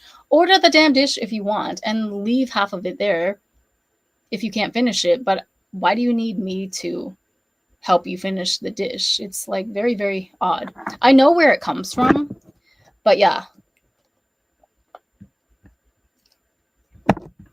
I avoid those kinds of women like the plague whenever I catch a whiff of, oh, this is the direction where they're going in, where, they do a favor for me, but I'm always waiting for, okay, so when are they going to try to come back and collect on their IOU, right? It's very, very disheartening. And, I don't want to, like, sound all pessimistic in this live, but you really have to watch out for it.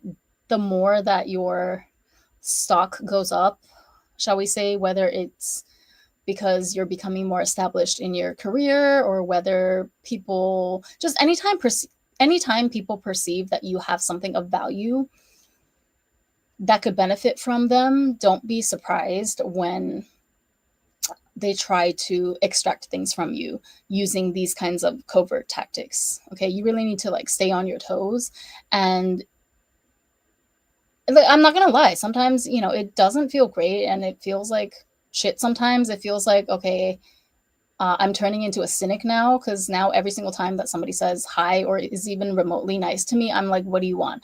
But sadly, at least with, you know, my experiences in this whole pageant thing, I would say 95% of the time, anytime somebody has approached me in a really friendly manner, like the friend version of love bombing in a way, um, eventually at some point it always comes out. Like they always reach the point where they're like holding out their hand to me and trying to ask me to give them something in return. And you know, I refuse to cave to peer pressure like that, so I don't do it. But Eli Lilly, I'm turning 40 next year. Over time, the friends that are not a match for you fade away. Yes, exactly. Or you realize certain friends are there for certain purposes, the fun friends, the friends you can get deep with, etc. Yes, yes, so true. Oh my god, Eli Lilly, I didn't know that you were almost 40. I thought you were like in your 20s or something. Although, you know, I don't know why I thought that, because I only ever saw you comment on my videos, but I can just feel your youthful, effervescent energy through the screen. But yeah, so Red is ridiculous. Let me now, I think this is a good point to segue into her DMs that she sent me when she first found out about the rankings that they made public since last week. So there's a running tab of how many donations in yen that each contestant has received so far. And it's quite shocking, you guys. Like, I was shook when I saw the newest results today.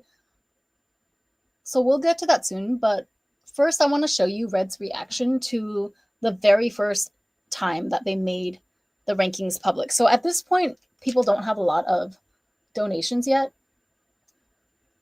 but she already started getting manic. And I'm going to show you the text. I literally screenshotted all the text, and you know, I blurred out certain names, but you guys are going to see exactly what she said to me, what words she used, and you tell me. Okay, you be the judge of whether she's unhinged or am I just being too harsh? Because I think this is wild for a 38-year-old woman who supposedly is so like, she's such an overachiever online. Her Instagram is actually so interesting because she doesn't even have 1,000 followers, and yet she has the highest engagement rate that I've seen of anyone in my own personal circle so far. Like, her recent posts, all of them, most of them have to do with the pageant, but she writes like an entire novella for one single post, and then somehow she has like over 100 likes on each post while having only 700 followers.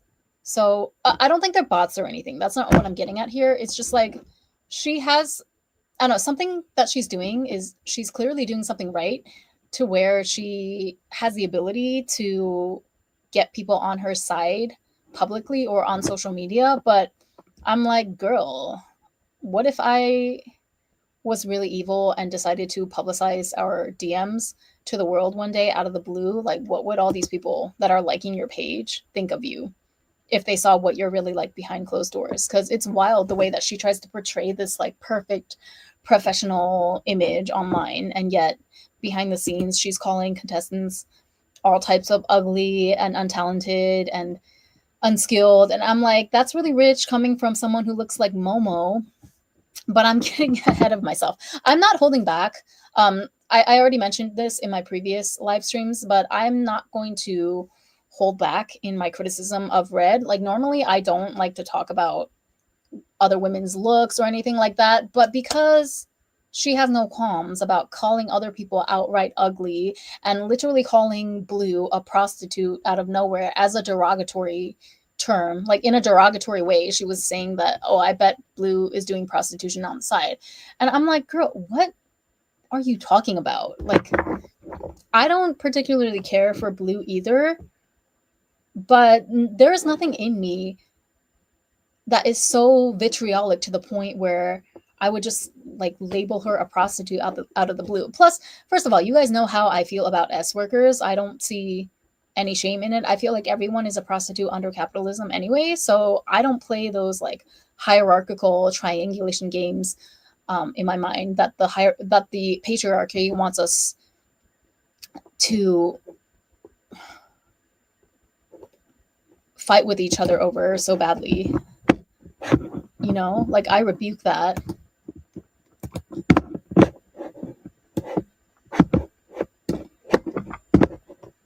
But I guess some women never got the memo. Okay, hold on. Let me pull up my screenshots.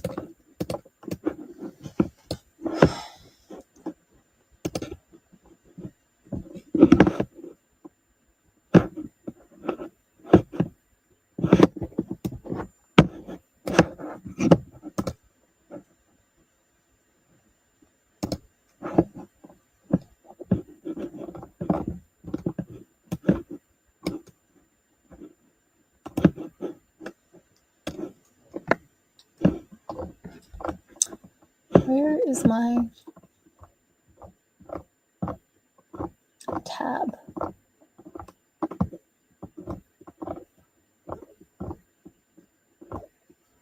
For this live. Oh my god, I have too many tabs open. Okay, hold on a second. No, it's gotta be here.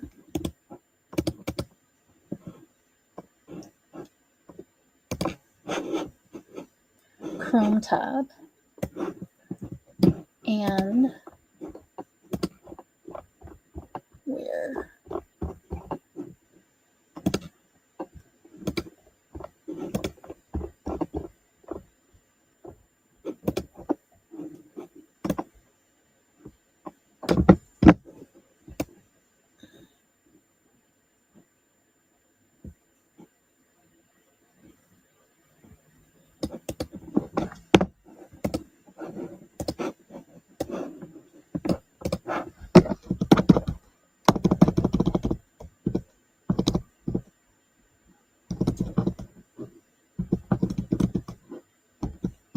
Sorry, I gotta get through like 20 tabs of, hotels that I was researching for my upcoming Dubai trip.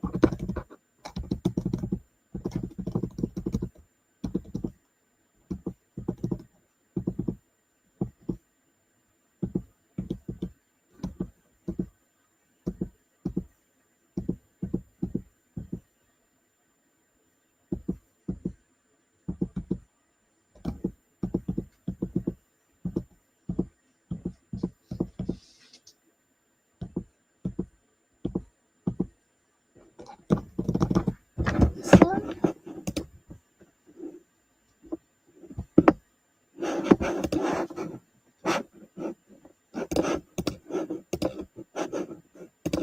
Where is my collection of screenshots?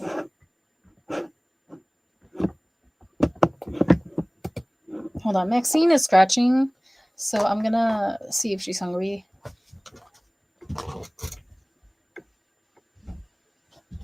Maxine!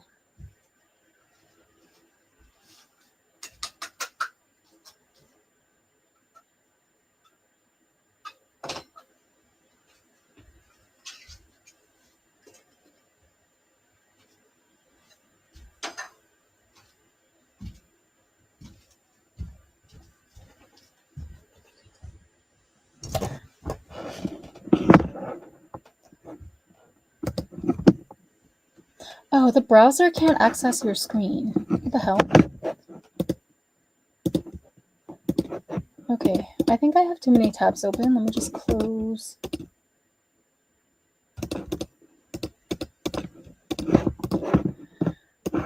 And then I think I got it.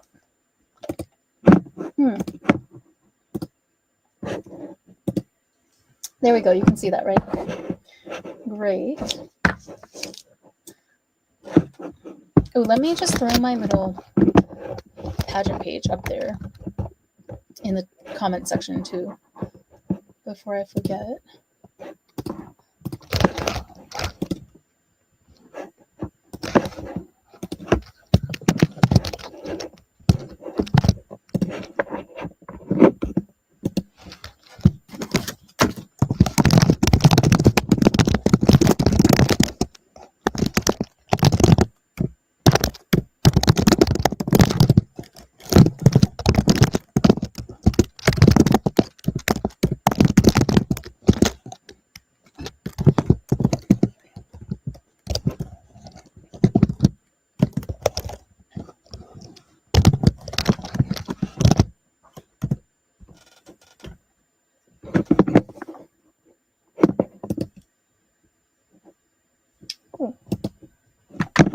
Okay.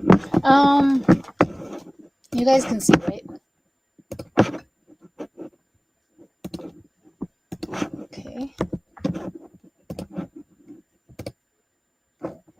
Oh, that's me. Okay, wait. Here's where it starts. Okay. So, I don't know if you can read. That's a little small. Hold on, let me see if I can make it bigger. Okay, so this was the first ranking result, right, in the first week. So I don't know if you can see, but these are in yen, right? So 1 point is 1 yen. And so the top person is actually a man because there's 6 people in the men's division apparently for a kimono, which personally I think is very lame that men are even allowed in this beauty pageant, but whatever. So yeah, they announced to us that the top the person with the top amount of donations by January 2nd is going to, in every division, sorry. So there's 4 divisions, right? There's kimono, chipao, hanfu, and something else. So the top number of points in every division, that person gets to give an opening speech, just 30 seconds or whatever, but it's just like another chance to make a good first impression and persuade people to vote for you, essentially, right? So everyone has been really like fighting for that top position for this past week. But the first week that the results were released, this guy at the top here got the top spot. So you can see he has 15,200 points, which is like what, 130 US dollars. So then this is her screenshotting it to me, right? And she's like, what the F? This OG-san, this old bastard, right? He didn't even take a walking lesson. See, you're going to see her like repeat the same things over and over as well. I swear this girl is experiencing some sort of psychosis. Like, I'm sorry, not trying to, pseudo diagnose anyone or make light of any actual mental health conditions, but I swear she has some sort of like hysteria or delusion or psychosis because she says the same things over and over, this being one of them. Like, she is always harping on this point that certain people didn't take walking lessons because, the walking lessons are freaking expensive. But it's like, what is it to you whether or not somebody took a walking lesson? It's because she thinks that the more walking lessons that you take, the more money you spend, the more you deserve the Grand Prix, right? Because in her mind, she's like, well, I took the most walking lessons. I spent however much money on walking lessons, so I deserve a shot at the Grand Prix more than these other people. And it's like, no, you don't. You don't decide that.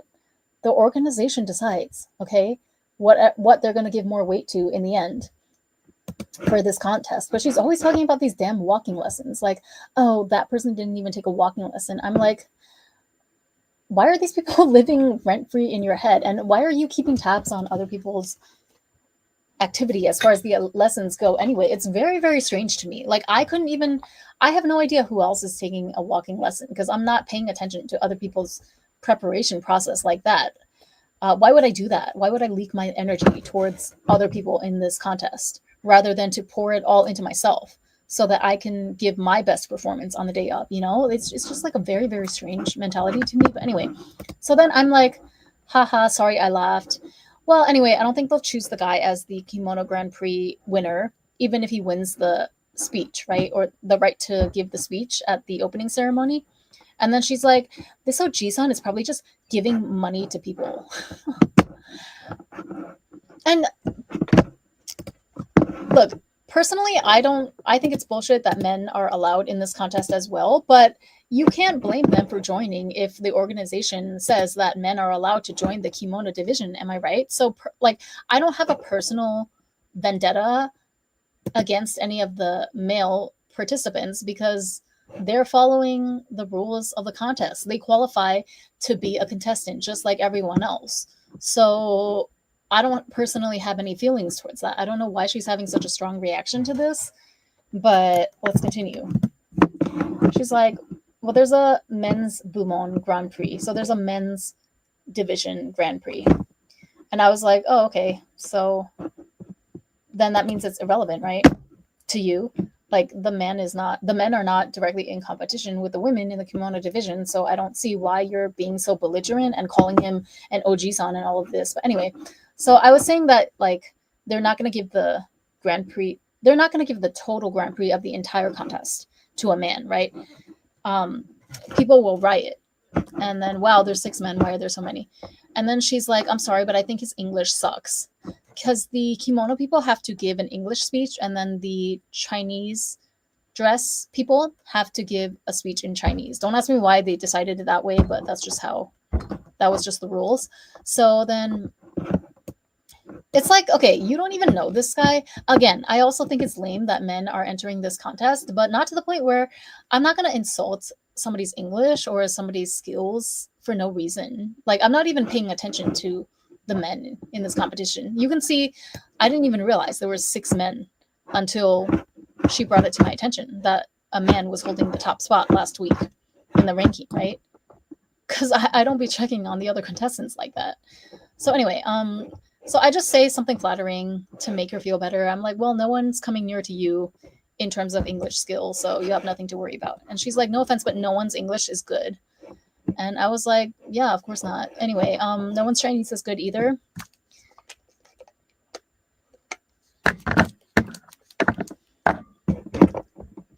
Except some of the speech only people. I feel like I copied your theme. So here, I will be honest, I totally wrote this on purpose because I wanted to provoke her because I knew that this would trigger her. Because I is her real name, which I wasn't supposed to say, but anyway. I is one of the other girls who is gunning for the kimono Grand Prix. And so naturally, because of that fact alone, Red hates her, right? Even though she could be a perfectly nice girl. I mean, to me, she seems totally fine, you know. I'm not trying to be like BFF with any of these people, but I remember, oh, I have a picture with I actually, because we both won one of the best performance awards in the Halloween pageant. Let me see if I can find it. Hold on.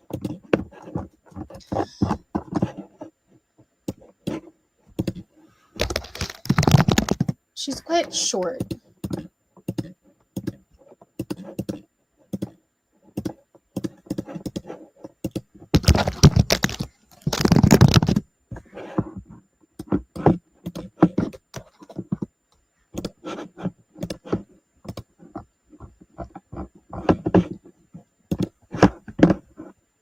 Let me put myself back on the screen.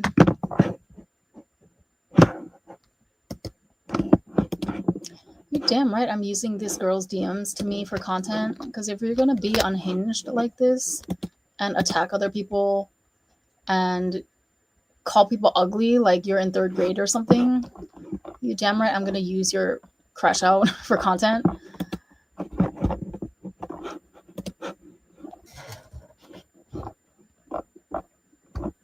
Hold on, let me see if I can find a picture of I.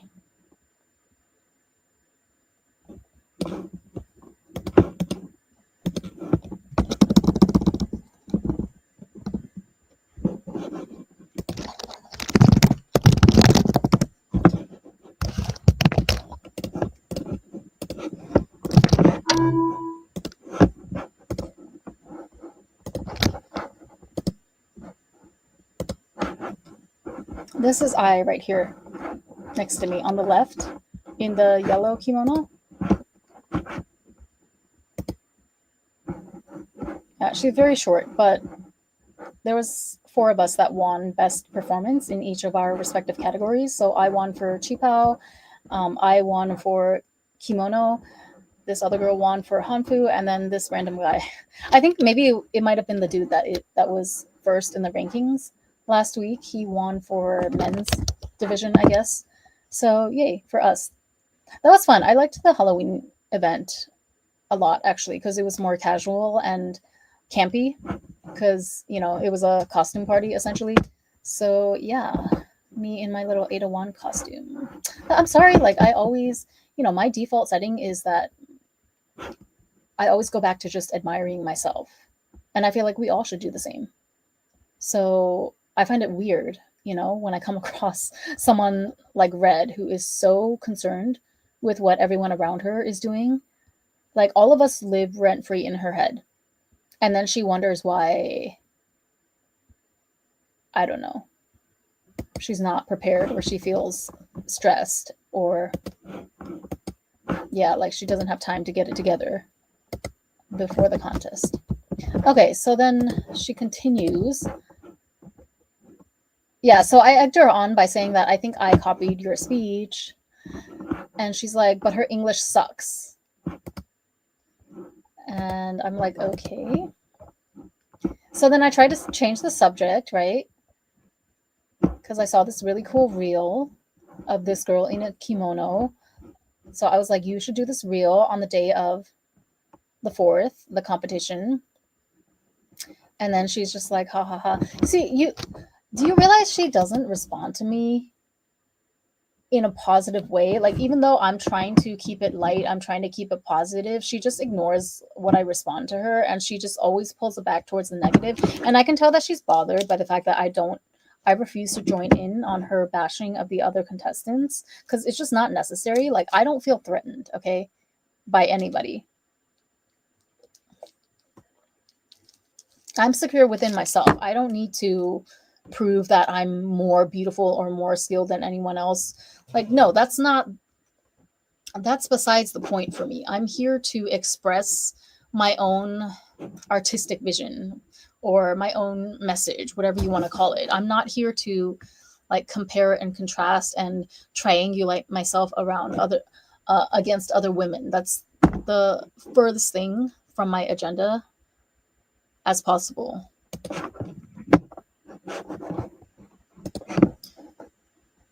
But yeah, then she's like, I think I might give up on the speech. She's talking about the opening speech because the donation numbers are too high for some of the other contestants. But then she's like, as long as I beat I think I should be fine. But China, she's talking about the China dress contestants because one of the girls, I think she's from Osaka, and she's only like 19 or 20. She's still in university, but I met her once because she took a group lesson with me with the China dress, the Chipao walking sensei, and I just remember she did not have a good attitude either. Wow, that girl was something else. But anyway, I didn't really think of, I didn't think of her after that lesson because she lives in Osaka, so she hasn't been participating in any of the other events this year. But yeah, that girl, I remember thinking like, wow, she took a Shinkansen from Osaka to Tokyo just for the walking lesson with the Chipao sensei, and then she took the Shinkansen back on the same day that night. So that's like $1,000 that she spent or close to it just for one walking lesson, which immediately gave me an idea of her financial standing or her family's financial capabilities, if you catch my drift. So that's why I wasn't surprised at all when I saw that she had one of the highest donation numbers in the first week. But here goes Red, you know, even though she's not in the Qipao division, so I don't even know why she is paying attention to this. But she's like, wow, the China dress or the China division girl. And I'm like, yes. And she's like, I wonder if Blue will beat these people even.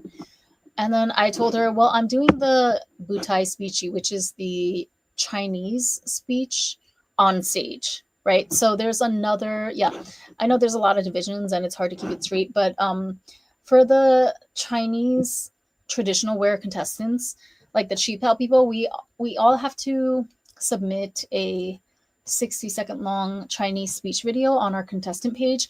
But if we want to also separately make a Chinese speech in person on stage on the day of, then the Chinese sensei told me after our last lesson, she was like, Ren, you should do that if you're okay with paying an extra fee to make the speech on stage. So I decided to pay the extra fee so that I can make the Chinese speech on stage. Because I thought, why not? The more chances that the audience gets to see and hear me, the more they'll be inclined to vote for me, right? And so this is what I'm saying here, that I don't really care about whether or not I win the right to make a speech during the opening ceremony, because like I already know I cannot compete on that level with these people that are throwing thousands of dollars at this ranking thing. So I'm like, I don't really care anyway, because whatever, I already secured my spot in the Chinese speech portion of the contest, right? So I already have a chance to uh, speak to the public or speak to the audience on stage anyway. And then she's like, well, she's like, the people who are betting in kimono are mostly men's and misses, blah, blah, blah, blah. She's so negative for no reason. She's like, oh yeah, and then I'm talking about, she's like, oh, I'm so surprised that this random girl, the one from Osaka, from the China division, is like in the top 3. And I'm like, well, I'm not really, because she came here by Shinkansen last time. And then again, she's like, well, they're not even taking lessons. Girl, let go, okay? Let go of the fucking lessons. If the organization chooses someone to be the kimono queen or the Qipao queen, and if that person happens to be someone who never took a single lesson, then we'll have our answer as to what is important to this group, right? And you need to let it go. Like, just because you think that you deserve a Grand Prix for taking so many lessons and putting in so much preparation into this pageant it doesn't mean that they have to follow your rules, or like everyone thinks that they deserve the Grand Prix for one reason or another. You're not special. Okay, I don't understand why. It's like very perplexing to me to watch a 38-year-old woman not understand or refuse to grasp the concept that the world isn't fair and that no outcome is guaranteed in life. So then I was telling her that I'm not surprised about the young Qipao girl, because she came by Shinkansen every time for a group lesson. And then blah blah blah. Okay, so what else did she say? They're not even participating in the events. So then I'm like, well, then it's just about money then. If they win, big whoop. Like I'm so detached from this. I need a new word for detached. And I understand on a like on a logical level. No, not a logical level, because it's not based in logic. But I can imagine where Red is coming from, just because we do see so many examples of these types of women in our modern day society, and it's not always their fault, which is the saddest part, right? It's because they have bought into this idea that if I'm a good girl and if I do everything right and if I'm the teacher's pet, then I should get a reward at the end of the day. I should get a medal. That's what they were raised on. So like, it's sad to see them not wake up to the truth and still cling on to this false promise of the patriarchy this late in their lives. Not that 38 is old or anything. I'm not age shaming here, but I'm just saying, like, at your big age of 38, you're still concerned with fairness? Are you kidding me? This is the part that, yeah, like, I understand because only because we see so many examples of it in real life, but on a personal level, though, on a feeling level, it's very, very hard for me to understand where her bitter feelings are coming from. I guess I don't know. I'm just too fly. I'm too into myself.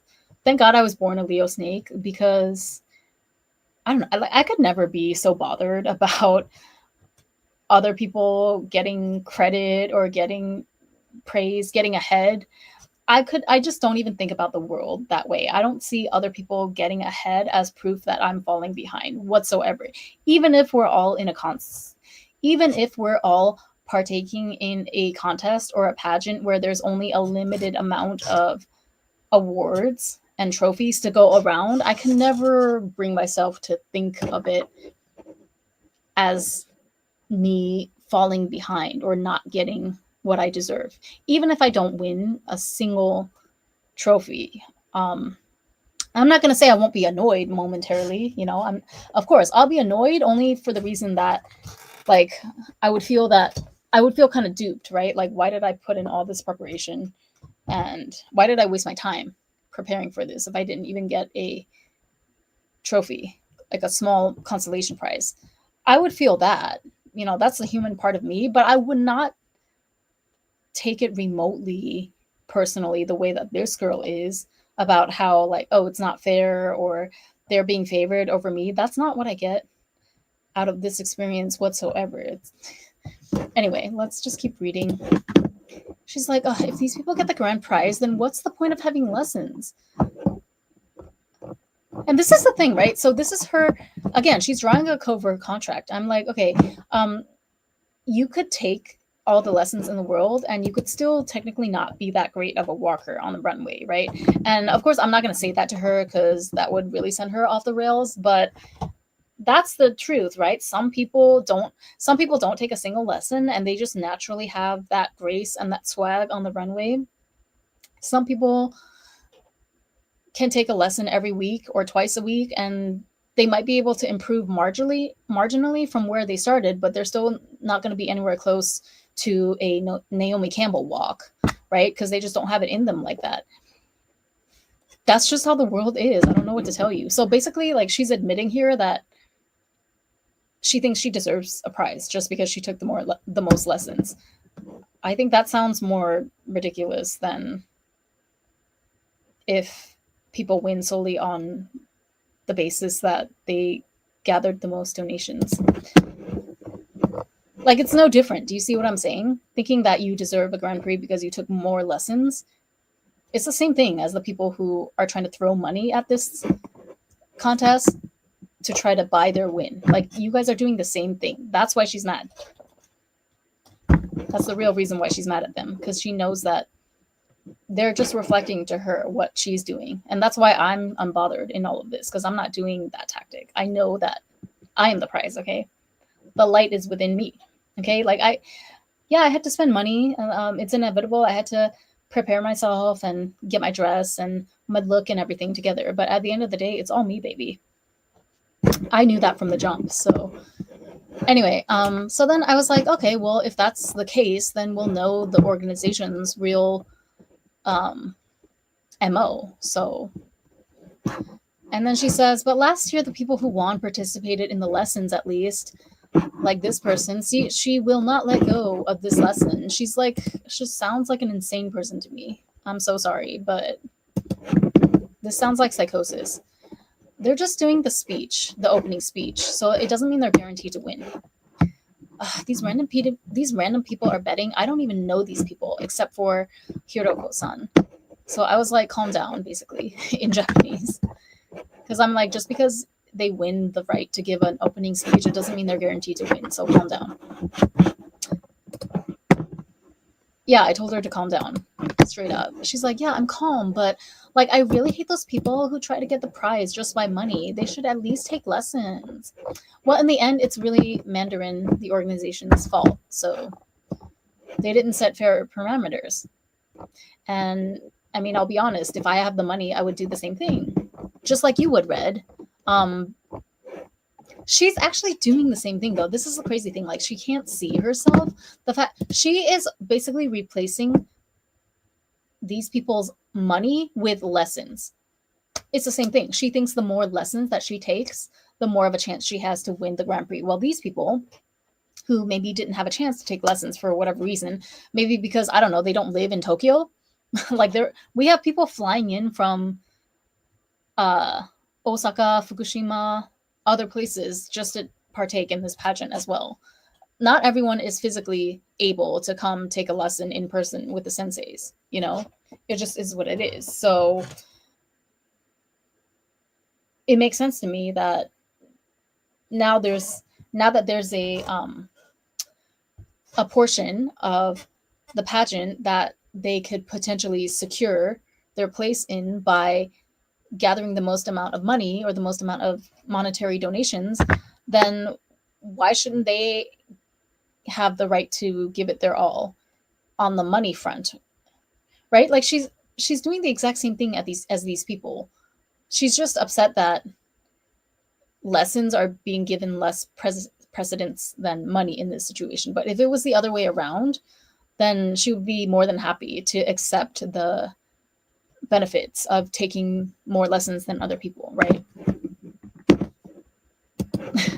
She's just mad because she sees herself in these people. Okay, and then this is where she starts like just totally going off the rails and bashing people's looks at 38 years old, mind you. This woman is 38 years old and she looks about 43, okay? I'm not gonna mince words. Because I was shocked to find out that she was still in her 30s actually when I first met her. Because she has these worry lines all over her forehead because she just walks around with a permanently constipated, worried expression. That's what happens to you when you think that you're the victim in every situation and you expect everyone else in the world to kowtow to you and bend to your expectations. Guess what? Human beings don't like to be told what to do. So inevitably, you're going to get disappointed more often than not if you operate from that kind of a mindset, which is going to result in what? Frown lines, okay? Wrinkles, worry lines. And I told myself a long time ago, I figured out a long time ago that I am a very vain person. So there's no way that I will go to almost any lengths, okay, to prevent a wrinkle for as long as I can. So that is a big driving factor, actually, of why I went so hard on my inner work and inner healing these past few years. And I'm proud to say that out loud. She's like, I bet they can't even do walking better than me. That's up to the judges to decide, honey, not you. All right, so then she's like, I think Manami-san from the Mrs. Kimono division, Mrs. is older, right? Like over 40, will start betting too. So then, again, I'm just like, I resort to kind of the lazy tactic of flattering her, but what else can I do at this point? Because I don't want to hear... I'm not going to join in on her bashing of the other contestants. That's really her goal here. That's why she keeps like repeating the same thing over and over again, because she's bothered that I'm not joining in on the low vibrational talk.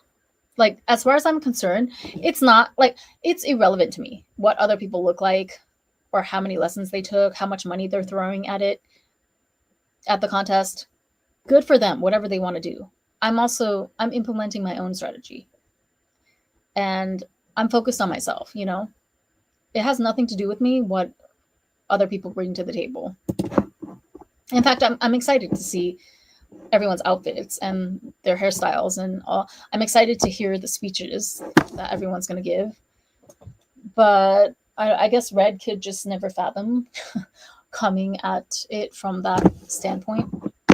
So I flatter her. I'm just like, yeah, you're the best in everything, so you don't have anything to worry about. She's like, yes, I am. 38-year-old woman, you guys.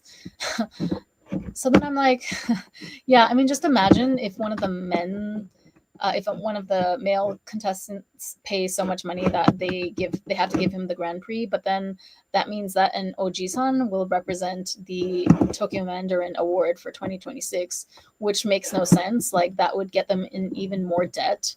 You know, from a business standpoint, do you really think they're gonna make some old guy in a kimono the face of their contest? No, they're gonna select a beautiful young lady, as they always do.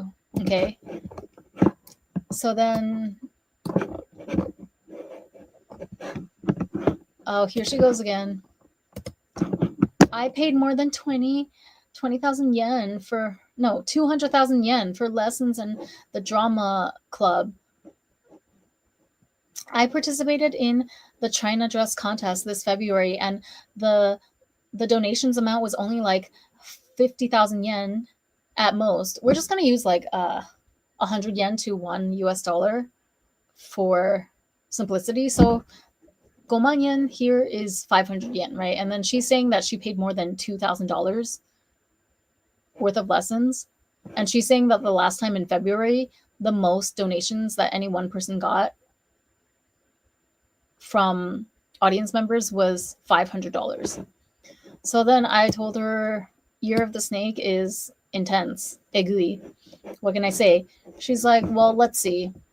Let's see if Mandarin organization is fair. You know, in the last China dress contest in February, there were two people who made the speech, one from Hanfu and one from China. The person who did the speech from China didn't get Grand Prix. Like, what are you talking about? You sound manic. So then she sends me picture. Like, look at how evil and vindictive this bitch is. We never even met these people. I don't know these people. Like, why are you screenshotting the pictures of other contestants that we never met and they've never done anything bad to us? They've never personally accosted us in any way, and you're like talking shit for no reason just because you're upset that you're not being recognized for paying $2,000 worth of lesson fees that nobody asked you to do. You're the one that chose to do that because you thought that that would be the best basket to put your eggs in. Turns out that it may not necessarily be the case. How are you going to blame that? How are you going to take your frustration with that out on other innocent contestants? So this is where like her true ugliness started coming out, right? She's like, these are the people who are betting for the Mrs. Kimono division. They're not pretty at all.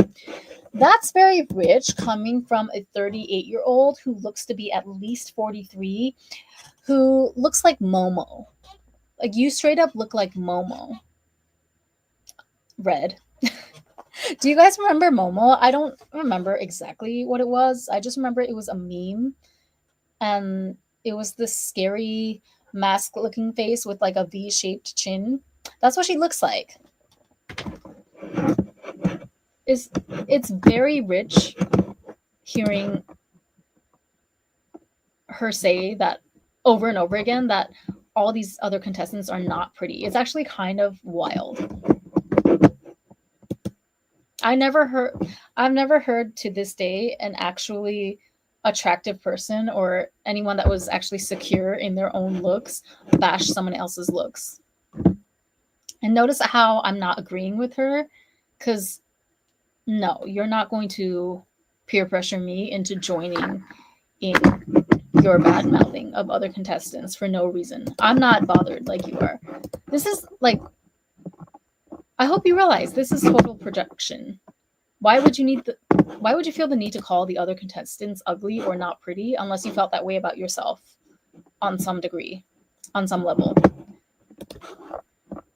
They didn't even take the official photograph.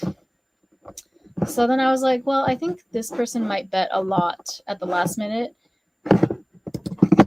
And I refuse to talk about other people's looks. So then she's like, oh, I'm sorry to say, but like the kimonos that these two misses in the kimono division are wearing are so dasai. Like, they're so not, how do you say iketenai? Like they're just so not fashionable. And I was like, yeah, it looks pretty serious, you know, like very Genie, like somber. She's like, okay, this person is in first place now. You can see the points here, right? It's like 14, like $1,400.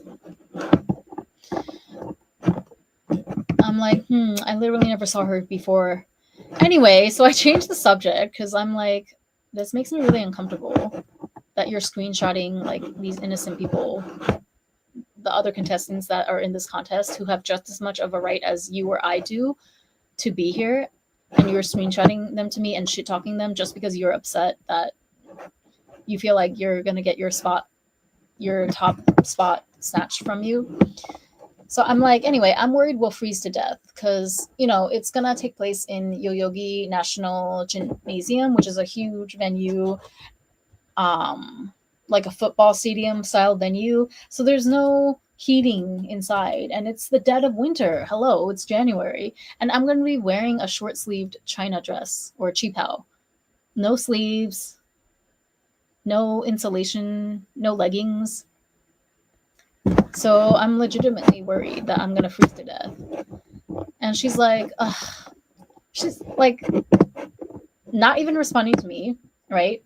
Not catching the hint that I'm trying to shift the conversation to something more positive or more neutral. She's like, I'm sorry to say, but looking at our last year Grand Prix members, their looks are so much better than these people in the top ranking now.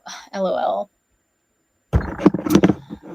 You mean their looks are better than yours? Is that why? Like, okay.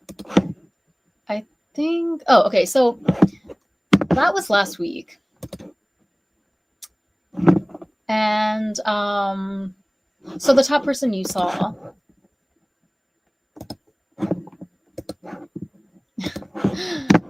this person, she had 14, oh my god.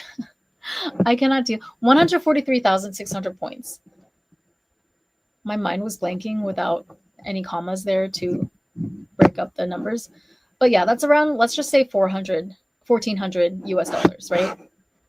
This week, however, and I will admit, I was kind of gagged when I saw this. So just today, January 1st, this is the newest ranking based on the cumulative totals of donations that people have collected so far.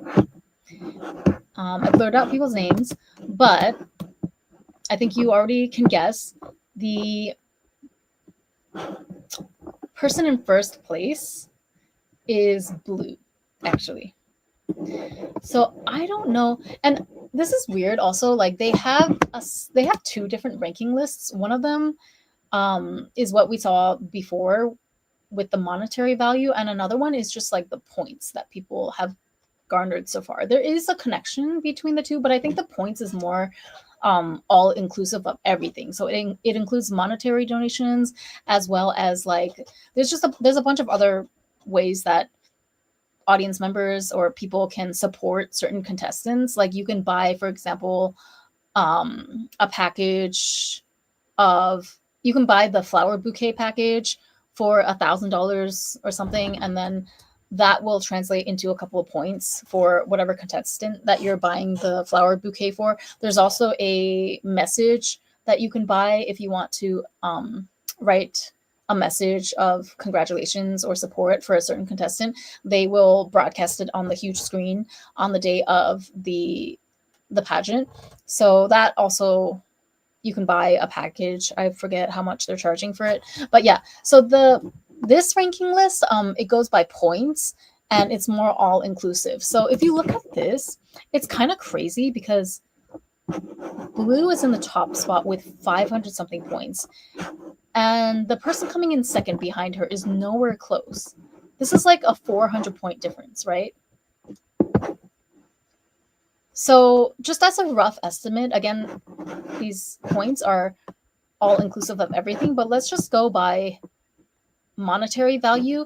This is basically indicative of a $4,000 difference between the first and second place people. So I don't know what type of sugar daddies or sponsors that Blue has been able to secure um, to support her in this pageant, hey, my philosophy, get it however you can, girl. So, I mean, whether it's a sugar daddy or whether it's her own savings, we're not going to jump into conclusions, but I have a feeling it might be sugar daddies, in which case, hey, don't hate the player, hate the game, right? I find it kind of hilarious, actually. And yeah, if that's the case, I'm actually kind of impressed. But seeing that there's such a huge gap between the first and the second contestant, even, I'm really curious to see how this plays out. Like, does this mean that they will basically have no choice but to give the Grand Prix award to Blue?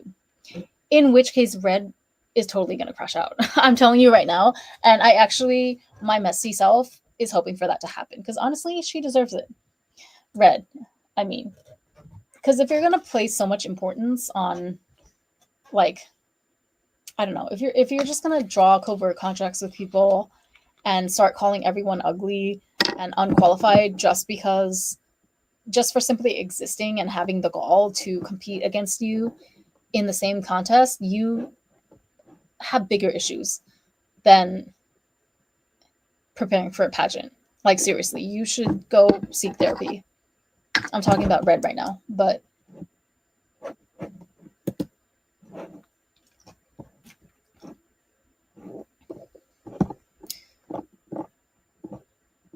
it's not all about the money, of course, right? We don't know exactly how much the monetary donations are weighted against, like the actual scores that the judges are going to give us for each portion of our performance and our speech, whatever parts that each contestant is participating in. But I feel like I said, this gap is crazy. This is a $4,000 gap, roughly, from 567 to 143. So I don't see how, like, I have a gut feeling that they're gonna have to end up giving the Grand Prix to Blue. If they don't, I'll be very surprised, and I would want to know more about how exactly they weighted each part of every contestant's score.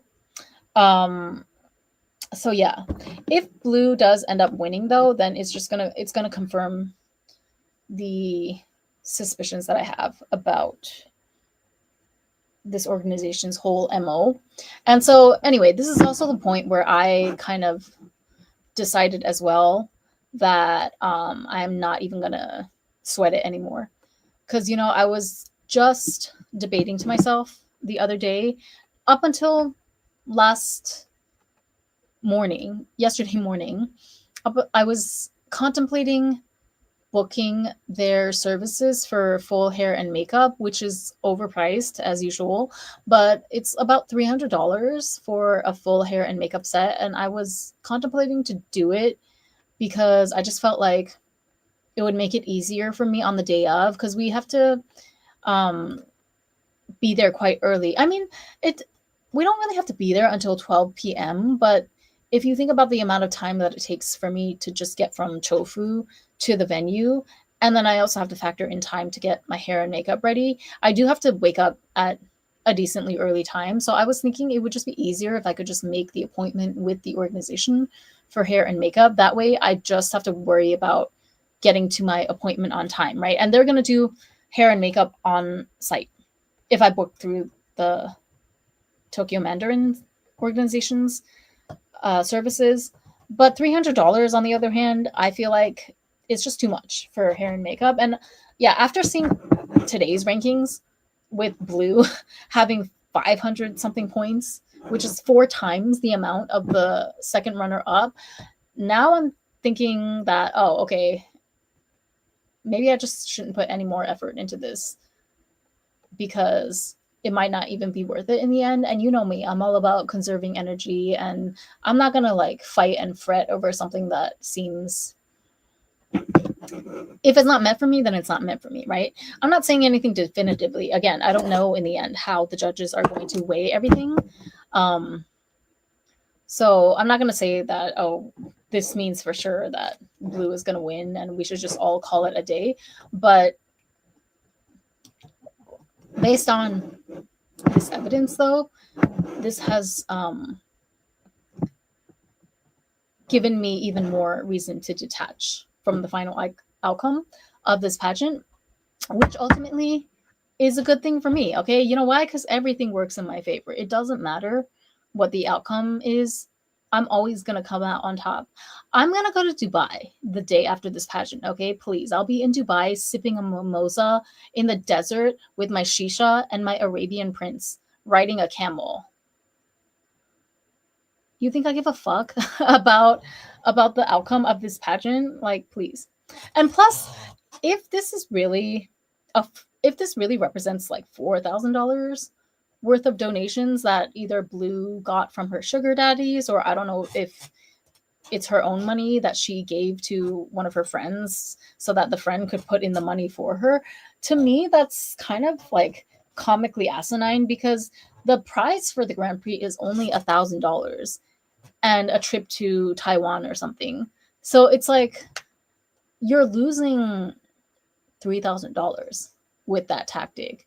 Whereas with me, I'm not, I'm already like, I've already decided to not go for the $300 hair and makeup set.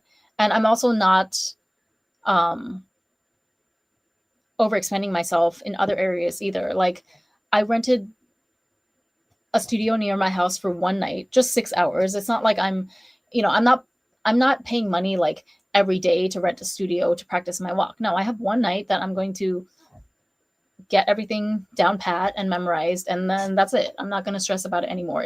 If I want to practice after that, then I'm just going to do it on my regular ass hot girl walk in the middle of the night around my neighborhood where when there's no people around, so that I can do my turns and whatnot in peace on the sidewalk. Like, it's not that serious, okay? So it's just funny how, like, money wise, now you're already $3,000 in the hole, and you're still not guaranteed the Grand Prix. So that's kind of funny to me. Like, okay, at what point does it become not worth it, right? Definitely for me, $4,000 investment for a $1,000 cash prize, definitely not worth it to me. I mean, yeah, you get the title, but we also heard the news that they're not even going to do the big January, they're not going to do the big holiday seasonal contest or pageant anymore next year. I don't know about in the future, but they said that next year they're going to stop, which I also felt kind of annoyed at. Like, it's kind of disappointing. I don't know, because if I knew for a fact that they were going to keep doing the big pageant for a couple of more years to come, then I would be even more detached this time around, because I feel like, well, I still have three more chances, so what's the big deal, right? I wouldn't feel so like, oh, this is my last chance, which, let's be very clear, I don't feel like that at all. But just because, you know, Red is so loud about her insecurities, I guess I can't help but absorb a little bit of that messaging. So at one point I did kind of feel like, oh, this is maybe like my last chance to really make an impact, and it's a really unique pageant. So it would be really nice to win a little prize while wearing my cheapao. It's kind of a once in a lifetime event. But yeah, I was disappointed to find out that they decided not to hold it next year, because apparently the owner was complaining that they are going in debt, or they're not making a profit off of this event in January, right? But the reason that they're not making a profit is because they insisted on renting the Yoyogi gymnasium or stadium, which is huge and expensive. So it doesn't surprise me that you're in the red because of that. But we didn't ask you to rent such a big venue. You could have just kept it demure and cute at some classy 4-star hotel. Anyway, it's not my organization, so I don't have a say. But as a participating contestant, as an active contestant this year, though, I do feel disappointed, and I feel like they're not really making decisions in the interest of the girls that participate in this contest.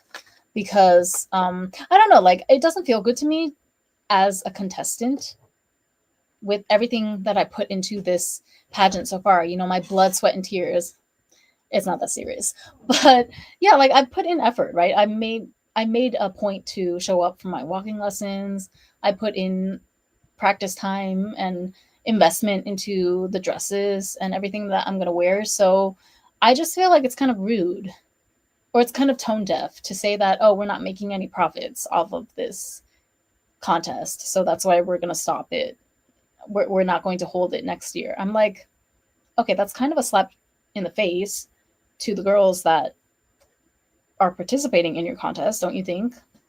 Because, like, if you're not making a profit, then how much of a loss do you think it's coming at to for us? You know, like, we're not even guaranteed to get a prize or anything, regardless of how much we invest into this. But we're doing it for the love of Chinese and Japanese culture, and we're doing it to help you improve your image and your standing as well, to help you guys improve business, you know, because they have a lot of, like, um, social media type contracts that they draw with overseas customers, Chinese companies, things like that. Like, sometimes the Chinese companies will want to use some of the girls that are registered with the organization. So yeah, I just felt like that didn't leave a good taste in my mouth when I heard that they were gonna cease operation of this big contest next year. I don't know about, like, future years. They might decide to hold it. They might decide not to. It's kind of one of those situations. It's not like this is not Miss Universe that we're talking about here, but I just feel like you've been doing it every year since 2018, which is when the Tokyo Mandarin Award began. That was the inception of this pageant. So why not just keep it going? Like, you didn't even reach 10 years, the 10-year mark yet, and you're already throwing in the towel just because you cannot break in the profits that you were expecting from the January event. That's not our problem as the contestants. I feel like that's the company's problem for not planning better or not advertising better. But anyway, it's above me at this point. I do not care. Like, there's no way in hell that even if I did have a sugar daddy that could put me up $4,000 or $5,000 to hypothetically push me into the number one spot, I would rather pocket the $5,000 for myself and start my own business. Thank you very much. I'm not going to give it to some pageant group, okay? Just so that I could win a trophy that I can order for myself, custom made on Google if I really wanted it. Like, please, priorities, people, priorities. Okay. But female predators, remember, it's disheartening, but they're everywhere. And especially the more social that you become, the more you put yourself out there in terms of just socialization and social climbing, we'll say. To me, I like to use the term just strategy, like, yeah, social strategy for single, independent, modern women. I think is very important.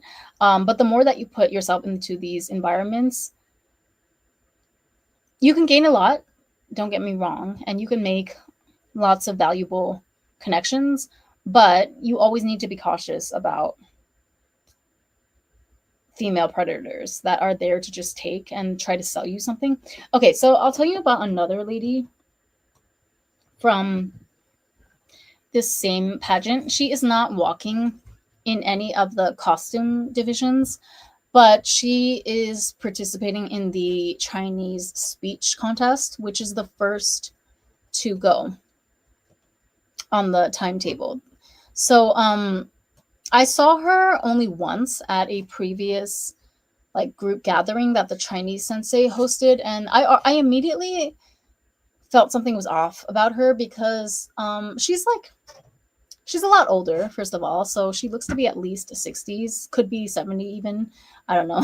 I'm not being nice because I was really disgusted with what she did at the photo shoot that I just went to with the Chinese sensei. So that's the one where I got my recent photos of myself with my pageant dress. Oh my god, sorry. Why is my nose stuffy? I better not be coming down with a cold or a bug or anything. But yeah, so she's like an older woman, maybe 50s, 60s, and she's Japanese, but I think she's has pretty advanced Chinese language skills. So she's participating in the Chinese speech contest. And I remember at the last group gathering for some of the Chinese students of the sensei, she just out of nowhere, like in the middle of the sensei talking to us, she was like, "Oh, can you please turn the TV off?" Because we rented, like, the Chinese sensei rented, this room. It was in an apartment building, but it was a rental space, so it was furnished like somebody's apartment, right? And the TV was on, but it was just playing a screensaver. Like there wasn't any show or any sound coming from the TV. But yet this woman just interrupted the sensei while she was talking, and she was like, "Oh, can we please turn off the TV? It's distracting." So immediately, but like aside from that though, she's all smiles. And I noticed that like she's very charismatic, or I think in her mind she's very charismatic, and she knows how to kiki, and she'll like laugh and pretend to be pleasant. But I noticed immediately that like she has no problem with interrupting people, basically bulldozing over other people to get her way, right? So that was the first impression of her that I had. And I didn't really interact with her during that first Chinese lesson because I was paired up with another girl who was absolutely lovely, by the way. But yeah, this lady, we're gonna call her Quack, because you'll find out in a minute why. But you know how they say that like all dentists are quacks, or like a fake doctor, a doctor that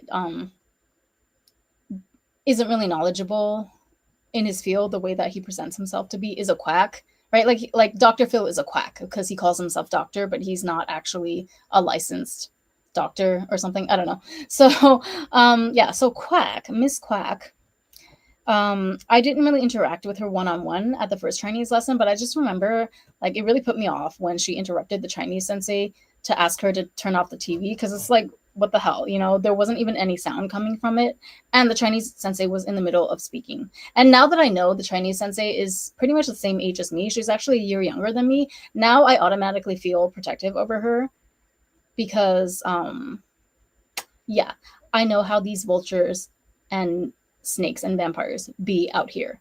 So anyway, then the Chinese sensei invites us all personally. So I don't know who else she invited, but she invited me personally after I took my Chinese lessons with her online, because I had to take lessons with her so that she could help me write my speech for the pageant, right? And then she invited me to another kind of non-pageant related event that she was holding, where she would give like a positive mindset training, which was actually really cute. And I was really excited when she did that, because it's pretty much everything that I talk about on my channel as well. So it's one more thing that I have in common with the Chinese sensei, who I already really like. So she held like a positive mindset training slash Chinese practice session slash photo shoot this past weekend, right? Which is where I got the photos of myself in my beautiful new dress that I got for the pageant from Yokohama Chinatown. But so I showed up at the photo shoot slash positive mindset session, and I noticed that that lady, Miss Quack, was there as well. And again, she's like very smiley on the surface, and she acts all nice and sociable with you in your face. But I noticed that she did the same thing to me. Like she did a similar thing to when she asked abruptly for somebody to turn off the TV. She said she did the same exact thing during the positive mindset session when the Chinese sensei was like showing us her PowerPoint presentation, where she was basically describing manifestation, right? Except kind of like a Japanese modified version of it, but it was basically the principles of manifestation. And so we're all listening to the presentation, but then out of nowhere, again, Miss Quack is like, "Oh, can we please turn down, or can we please turn off the background music?" So in this room, in addition to me and Miss Quack, there was one other member who was just like a YouTube follower of the Chinese sensei, I think. And then there was also the photographer who owned the studio that we were hosting this event in, right? So she turns to the photographer and she's like, "Oh, can you turn off the background music? It's distracting." And it wasn't even loud at all. Like, it was not loud to the point where we could not concentrate on what the Chinese sensei was saying. So I don't know what that's all about. I feel like she was probably trying to do some power assertion move thing. Like, I wouldn't be surprised if she read 48 Laws of Power or some similar book, because it was a little too weird and too similar to what she did at the previous Chinese lesson. I was like, why would you? I don't believe that you're like so sensitive to electronics to the point where you just need everything to be silent and turned off. Like, you definitely made a choice there to tell people, I don't know, to establish a precedent that you can boss people around or something. It was very weird. So immediately, like, my radar goes off and I'm like, red flag, red flag. But then after the first half of the session was over, so after the Chinese sensei finished her PowerPoint on like manifestation and powerful positive mindset, I struck up a really lively conversation with the Chinese sensei, because I told her that, you know, I basically preach the same kinds of things on my YouTube channel as well. And so she got really excited. She was like, "Oh, like, really? I didn't Do you study under a certain teacher or anything?" And I'm like, "Oh, no, no, no, I'm just self-taught, but I've been doing like inner work and positive mindset and manifestation for the past 5 years. Like, I'm really obsessed with it. It's really changed my life as well. So I know exactly what you're talking about in your PowerPoint," right? So basically, like, we were having a very, very lively back and forth, and we also discovered that we're similar in age, and, you know, we have similar backgrounds, right? Like, the Chinese sensei is also, she's half Japanese, half Chinese, and then like she came to Japan when she was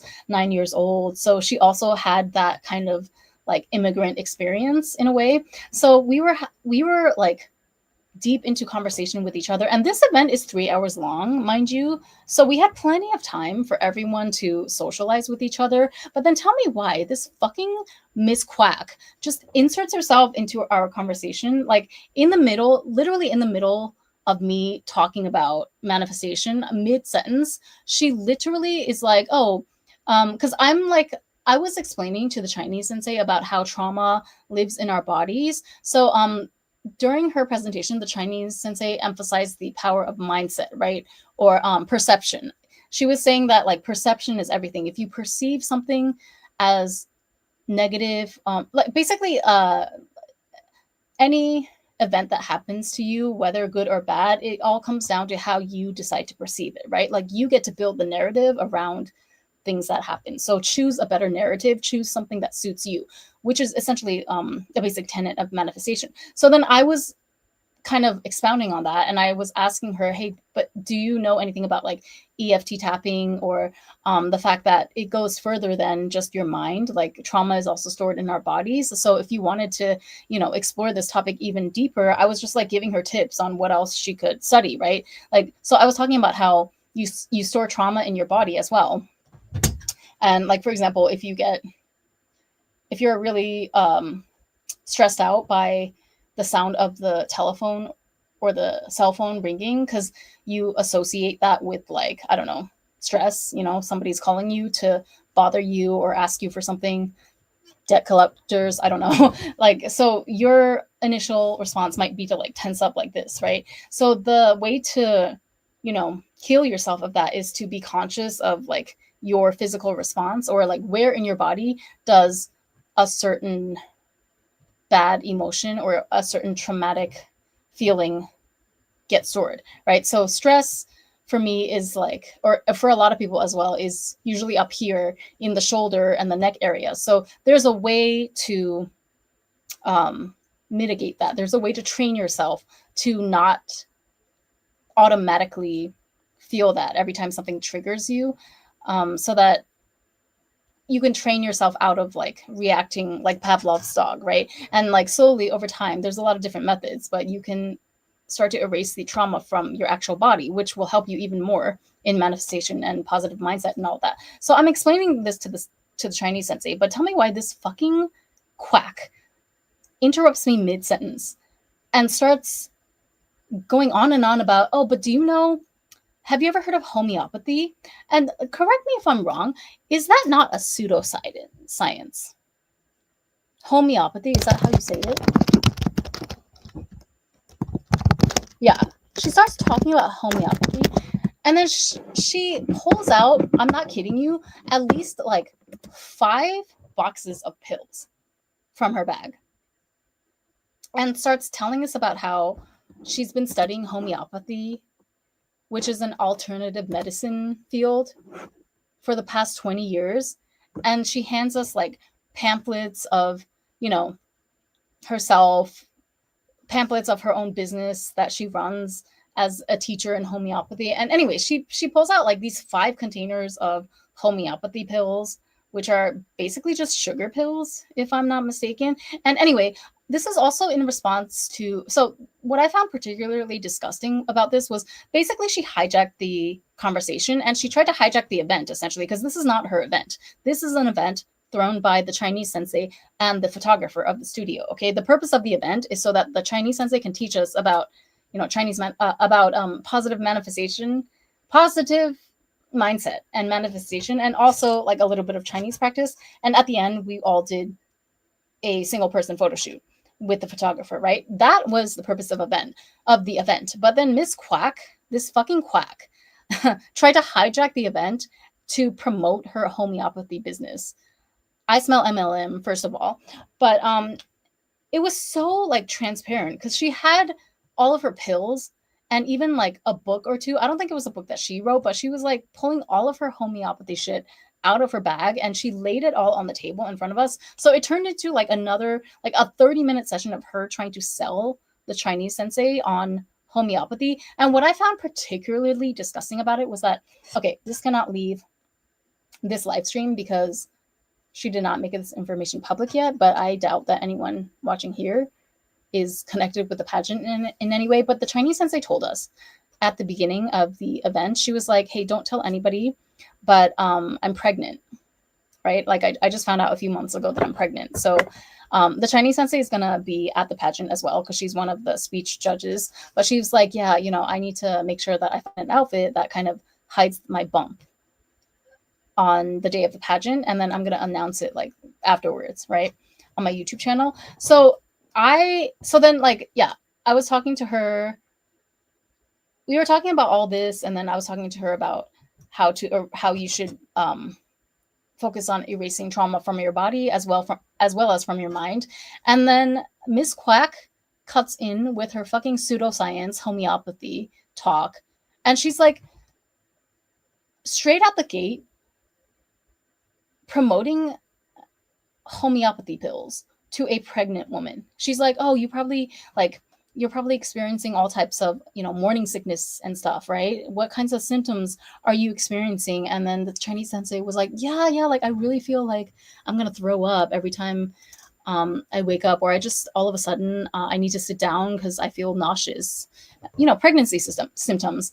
But Miss Quack is like, oh yeah, you should try this, and that pill. And I was like, are you fucking crazy? Like you're basically suggesting to a pregnant woman that she should take these random pills because they're going to help her with her nausea and her morning sickness. Meanwhile, what qualifies you to give medical advice to a pregnant woman? That's what I want to know. Like, that was appalling to me. I just did not even know what to say. I was speechless, honestly, because that was the last thing that I expected for the conversation to diverge into. So I didn't even really fully process what had happened until after the whole photo session was over. But even, get this, even as we were walking to the train station, so I was trying to actually hang around in the studio because I did not want to have to walk out to the train with this fucking quack.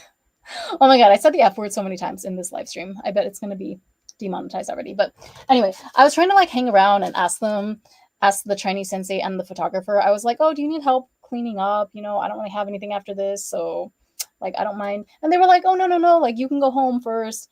So I was like, "Oh crap, okay. I have to walk out with this quack." And then so I don't like this woman, and I think she can tell that I'm also not, well, I don't know. I think she assumes that just because I'm young and the Chinese sensei is young as well, I think she thinks that like she can get one over on us really easily. Because tell me why, like, as we walk to the train station, well, first of all, she's like, "Oh, I'm gonna go grab something and to eat, so I'll see you later," right? So I'm like, thank God, because I didn't want to walk all the way to the station exit with you anyway. But then before we depart, tell me why she grabs my arm and she's like, "By the way, if you're interested in homeopathy, like be sure to give me a call," because she had made sure to, you know, shove her brochure down our throats earlier in the meeting as well. So then I'm like, I don't even have time to react.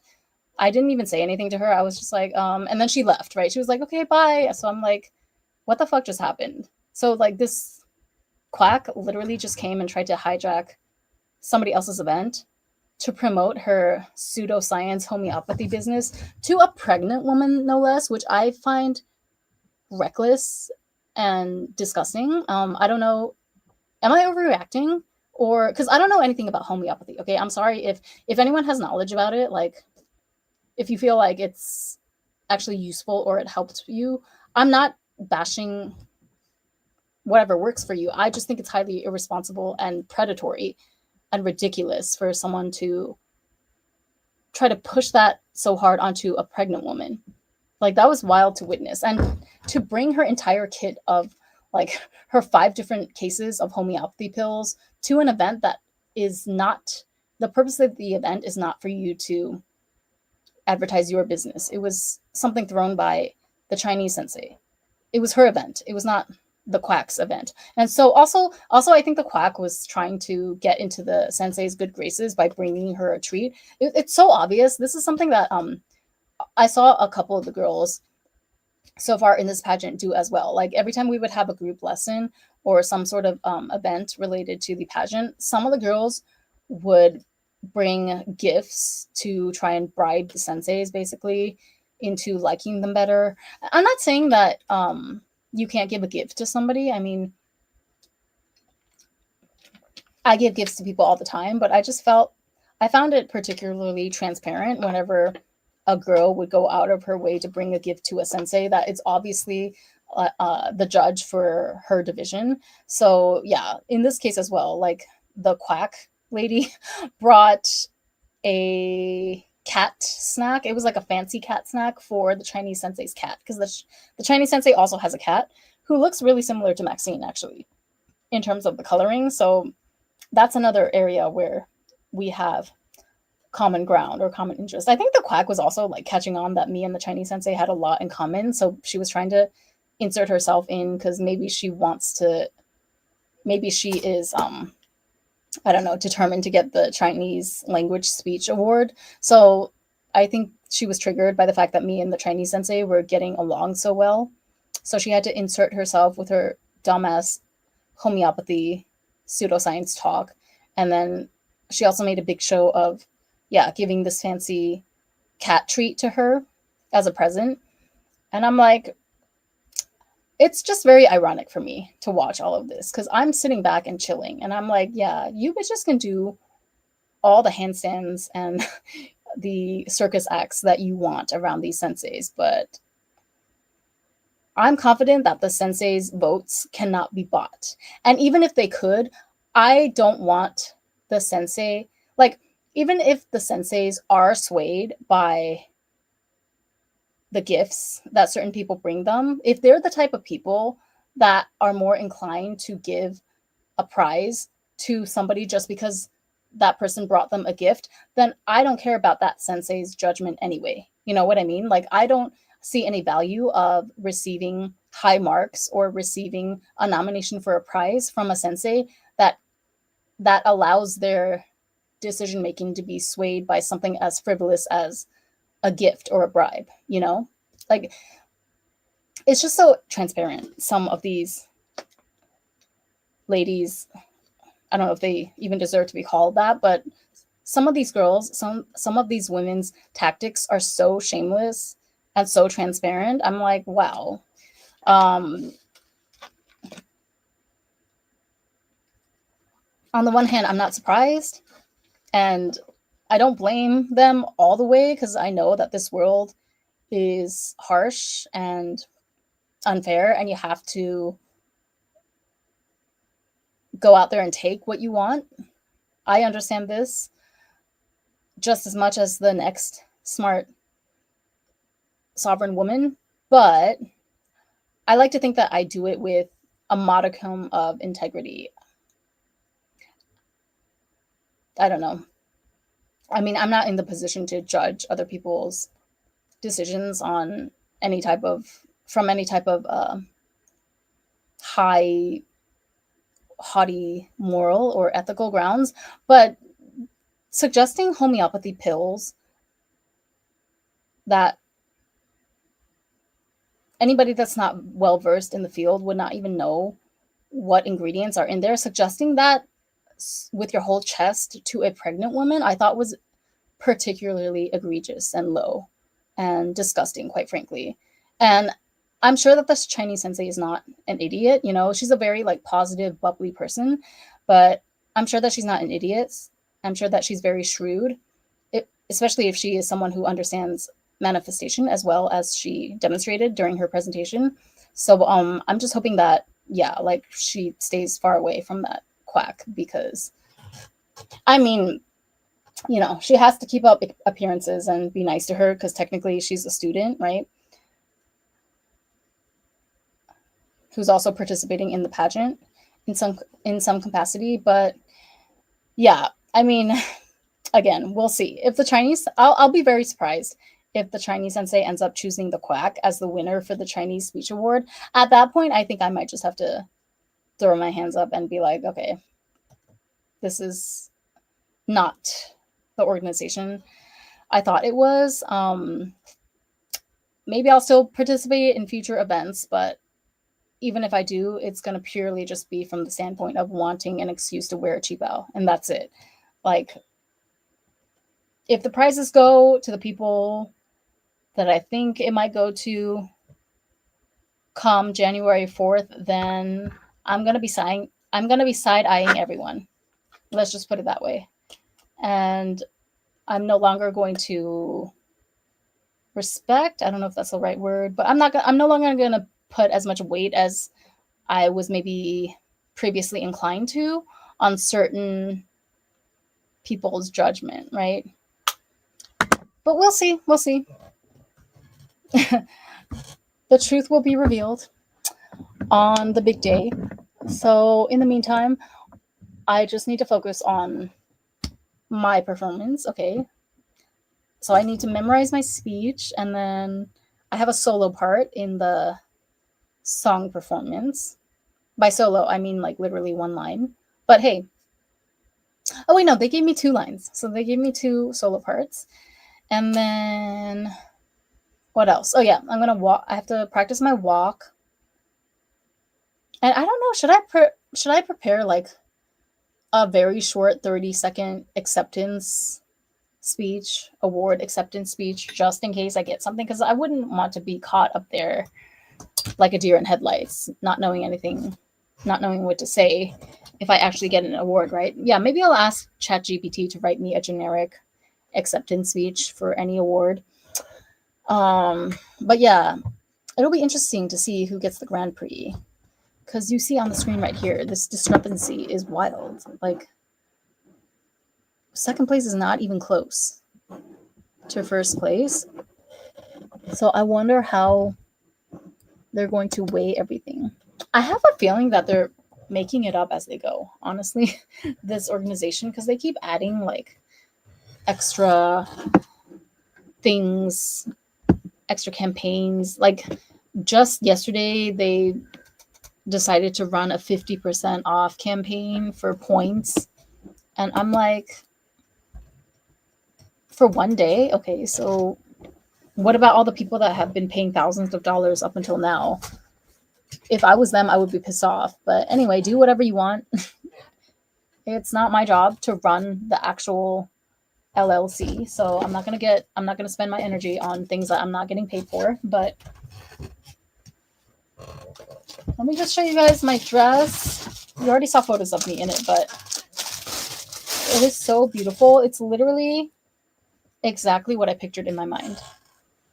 Like I don't remember if I saw this. Okay, this is gonna sound crazy, but I think I saw this exact dress in my dreams. Because I know for a fact that I did not see it on the website of the particular cheap house specialty shop that I went to in Yokohama, Chinatown. I remember I scoured their entire website like 3 times to see if there was any designs that I liked. And then I actually tried to order a different dress online because I thought I wouldn't have time to go to Chinatown. But then their ordering system, like their website kept crashing every time I tried to order. It was weird. But it made total sense because this was the universe redirecting me at every step to make sure that I got the final dress of my dreams.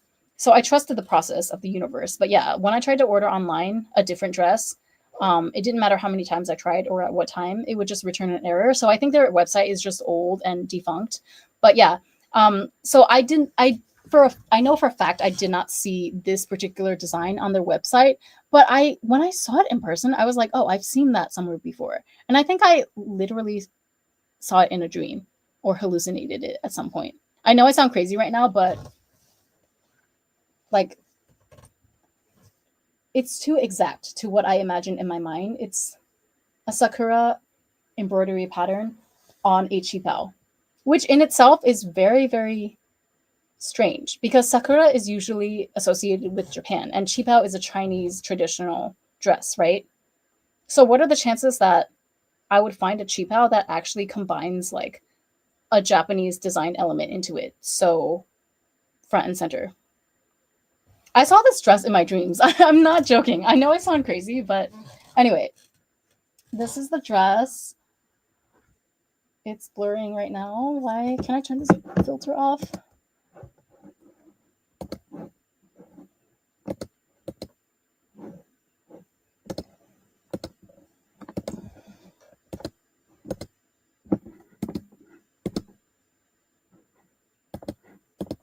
Where's the filter? Okay. Took it off. See, it's so pretty. It cost a pretty penny, but actually not so bad. So this was 66,000 yen, like $600, 500 something dollars. I heard that the kimono sensei, she told me she went to the same shop for one of her dresses in one of the previous pageants. In previous years, she was also in the qipao division, and she said she spent like close to $2,000 for one dress from that shop. So 600 is not so bad, I think, for this quality. And also, I guess because the design is a little bit more cutesy and flashy than the other designs, I think that's another reason why it was on the cheaper side for that particular shop. But still, that doesn't mean that, I can just be out here spending $600 on a dress every time I need it. But this one is totally worth it. I knew that. I don't know. I just knew that it would come to me. I swear I had a dream about this dress. Because I don't remember, like, if I had really seen it online from a different store or something, I would have tried to order it from that store. So the fact that I didn't means that I saw a vision of it somewhere, like in my dreams or maybe when I was zoning out one day. But it looked familiar when she brought it out. I was like, oh yeah, that's exactly the dress that I was manifesting. It was so surreal. I don't know how to explain it, but look at the buttons. I love the buttons. They're so like intricate. I don't know where they're made of, but it feels like ceramic. And you can see the embroidery is really, really thick. Ah, I love it. Okay, I'm going to put it back in its bag though, because this is stark white. So I will literally scream if I get any speck of dirt on it. But yeah, I mean, with a dress like this, who needs a Grand Prix or a prize, right? I already won. Because this was literally the whole point for me. I just wanted to wear an amazing dress, and I want to be able to look back when I'm 80 and be like, wow, that was me.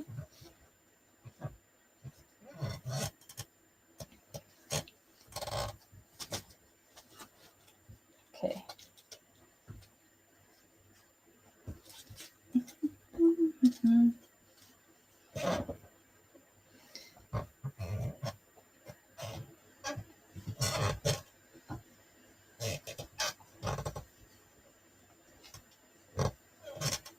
Oh, and you want to know something? The lady at the cheap house shop, she was so nice and helpful. She was like a kind of like a auntie type, right?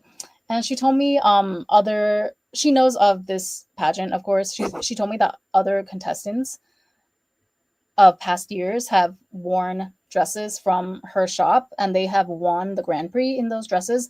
But she told me that no one so far has worn this Sakura design, and that if I bought this dress, she would hide it until the end of the contest. So just in case anyone else who's entering the cheap out contest this year comes in to buy a dress, she said she wouldn't show it to them so that they would not be able to get the same dress as me. So how's that for being being a master manifester and having the universe um, bend and conform to my every whim?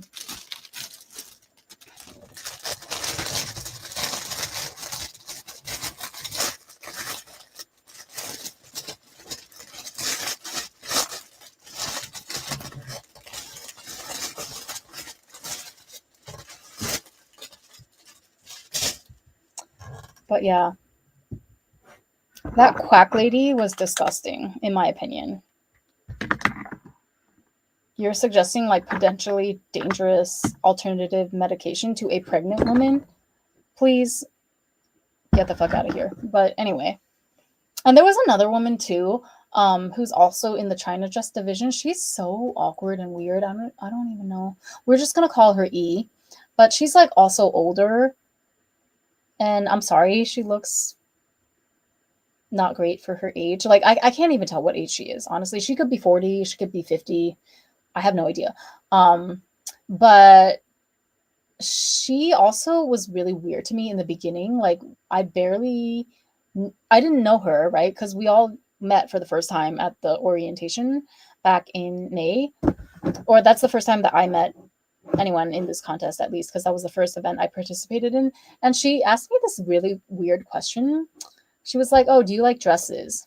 This was after the May pageant, one of the mini pageants, and we were all just kind of like socializing after the runway, after the whole event was over. Like all the prizes had been given out. I didn't win anything in May, right? Because that was my first event ever. But I remember we were all socializing and standing around and like exchanging line contacts with each other.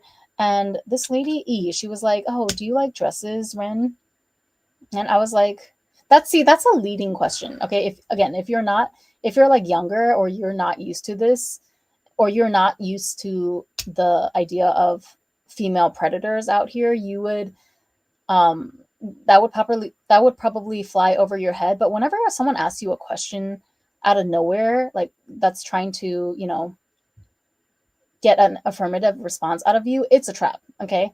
So I knew immediately that it was a trap, but I was just like, yeah, sure. Who doesn't like dresses? And she was like, oh, I'm participating in this other pageant, like during the summer sometime. I forget when, but the seats are a little bit expensive. So, if you want to come, just let me know, but don't feel any pressure, right? As if I feel any pressure. Like, you're the one who approached me, lady.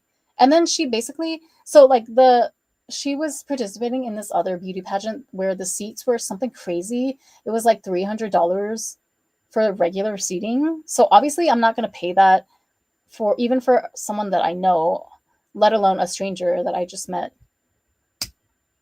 2 seconds ago. But I was just like, are you are you asking a girl half your age to pay $300 to sponsor your pageant activities for another group? Is that what you're trying to do here? Like, you can't find a sugar daddy like a normal woman of your age?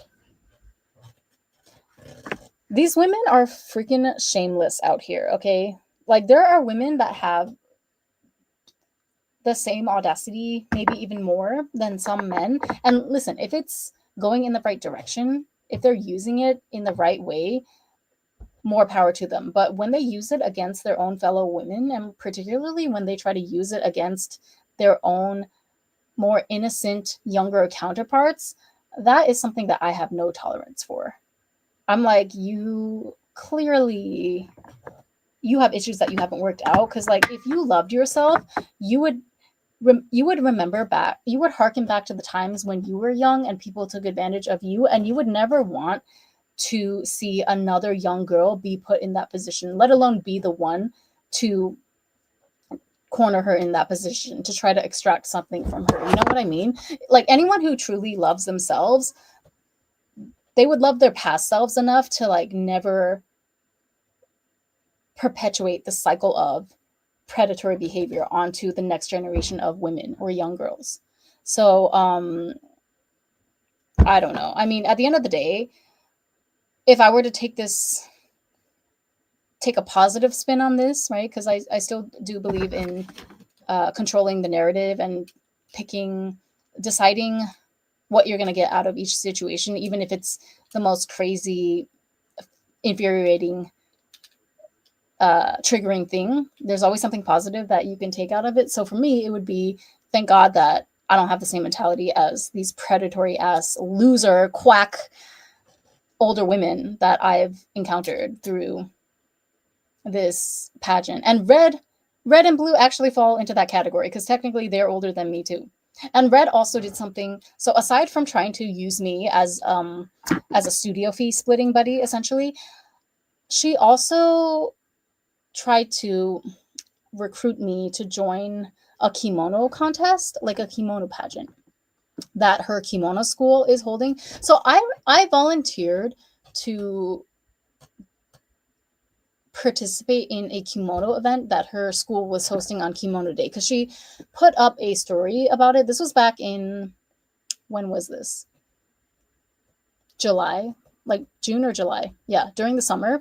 And she posted a story saying that her school was hosting a kimono event where they were going to walk in Ueno, not Ueno, Ueno Park is a zoo, Shinjuku Gyoen Park, the national park. So she said that it was 4,000 yen for like the entire kimono dressing and hair and everything. So I thought that was a really good deal, right? Because usually they charge a lot more for a kimono experience. And plus, like at that time, I didn't know what a crazy biatch she was fully. So I thought, like, I messaged her and I said, I want to participate because 4,000 yen sounds like a really good deal to wear a kimono. And I actually never wore one yet, even though I've lived here for 13 years.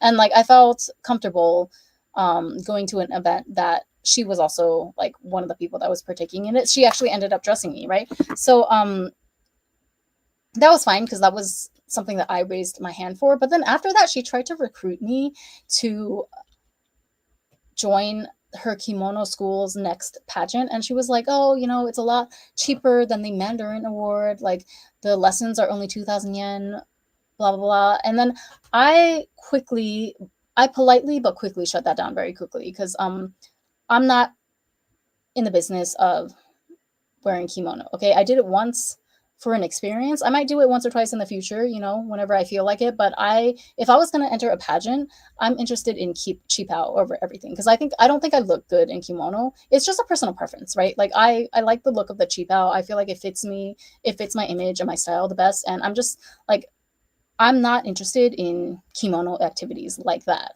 I'm so sorry. But just because you're trying to just because that's her passion and that's her like whole mission. You know, I saw she said in her video for this Mandarin award pageant, sorry, Mandarin pageant. Yeah, she said in her video that she wanted to spread kimono culture across the world because she feels like it's dying in Japan. And it's true, a lot of the younger people are losing interest in it. Personally, again, I also don't have much interest. I mean, I'll do it from time to time if the feeling hits me, if the mood arises, but it's not something that I see myself like. I'm not passionate about it to the point where I would make it a hobby and spend a lot of my disposable income on, right? So but that's her mission, which is fine, but I didn't appreciate that she tried to use like my show of goodwill by paying for her school's services to dress me in that kimono just that one time. I didn't appreciate her trying to upsell me essentially and get me to join another random kimono pageant that I clearly don't have interest in, and that's not my path. Okay, that's not my interest. And I'm not here. I'm not going to. I don't know. I just felt like that put a bad taste in my mouth because I was like, okay, but I joined your event and I was happy to pay like the 4,000 yen for you to dress me because she's not a veteran or anything yet, right? So that's why like it was a discounted price because the dressing is done by the students of the school. So I didn't mind that as long as and I also didn't mind it as an opportunity to get to know her better. But then the fact that like instead of just letting it be as like a nice experience that we had together, she had to try to take advantage of the situation to upsell to me another kimono related event in order to get my money so that I could like help fund her school or whoever was hosting the other kimono pageant. Even though I made it's very obvious that I pretty much only exclusively wear qipao as far as pageants go. So I didn't appreciate that at all. And like I don't I feel like these women are so freaking misguided. Like it's kind of ironic to watch. I mean, I can laugh about it because I'm so adept at clocking it, okay? And I'm so good at nipping things in the bud, but it does anger me. I'm not gonna lie when I think about them trying the same tactics on like other more naive women or like younger women who don't know how to say no. They're afraid of saying no for fear of being disliked or being seen as, difficult.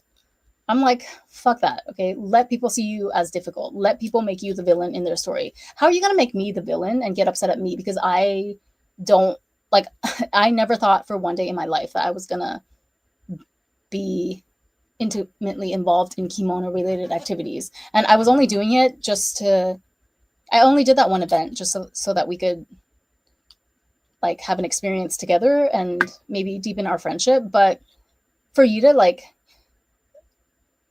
the fact that if you give them an inch and they take a mile, I don't like dealing with people like that, I like people who understand that, okay, her boundaries, I like people who understand my boundaries the first time that I say them.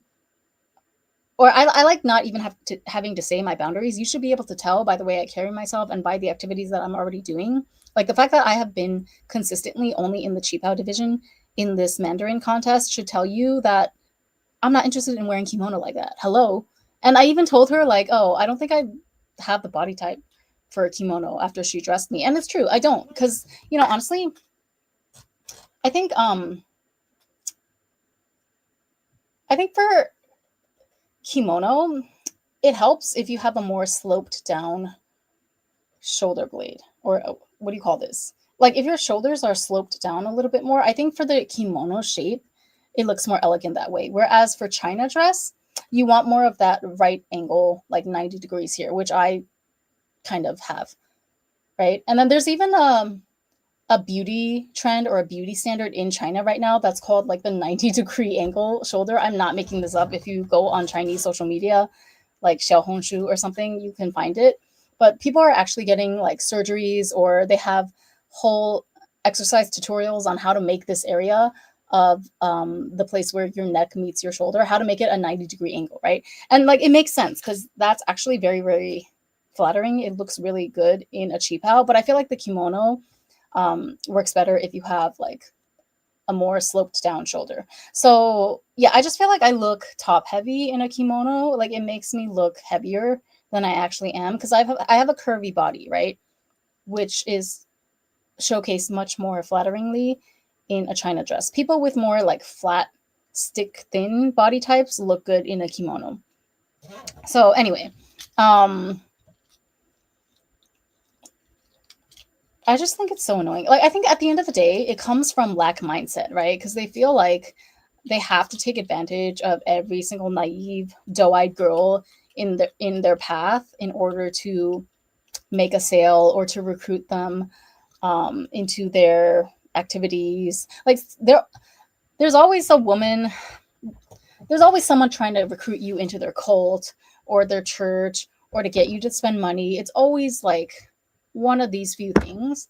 And it's like, it all stems from lack mentality, right? Because if you had an abundance mentality, you would know for a fact that the people that your service or your activity, whatever you're trying to recruit for, you would know that the people who actually resonate with that are going to find you. They're going to be drawn by you if you're doing it right, okay? If you're admitting the right signals of authenticity. But instead, since they have a lack mentality, they feel like they need to resort to predatory behavior, right? Which they would never admit to if you call them out on it, but they basically prey on like other women because they know that women, especially in Japanese society, have a deep need and a desire to be liked and to be accepted by the group, you know, to be liked by other women, because they associate that with social safety, which is it's true to a certain extent, but like not really, because if you find the right social group, you're not going to have to worry about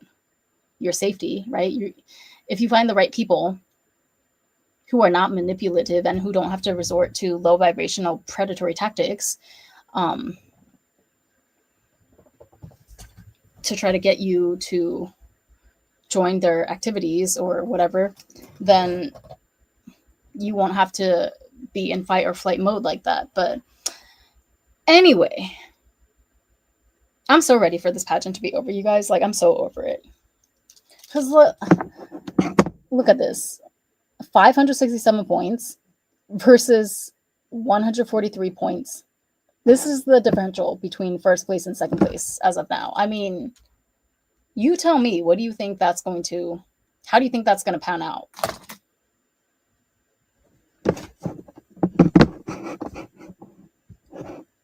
I was expecting like 2,000, 3,000 at most US dollars invested towards first place, but I don't know where she was able to pull this $5,600 worth of points out of. That is some high level glamour, magic, voodoo, witch shit. Which again, you know, I can't even hate on it, right? Like, I'm not bothered, but at the same time, I'm like, wow, okay, so I might as well just chill now then. I might as well just not even. I'll show up. I'll get my picture taken, you know. It's very important to me that I slay my dress and my hair and makeup and everything, but damn, $5,000. So you paid $5,000 so that you could get a $1,000 Grand Prix prize money. Make it make sense. All right. Anyway, thanks for hanging out with me. Thanks for keeping me company on New Year's Day. Happy 2026, everyone. Still Year of the Snake, okay, but we're excited to move into the Year of the Horse. And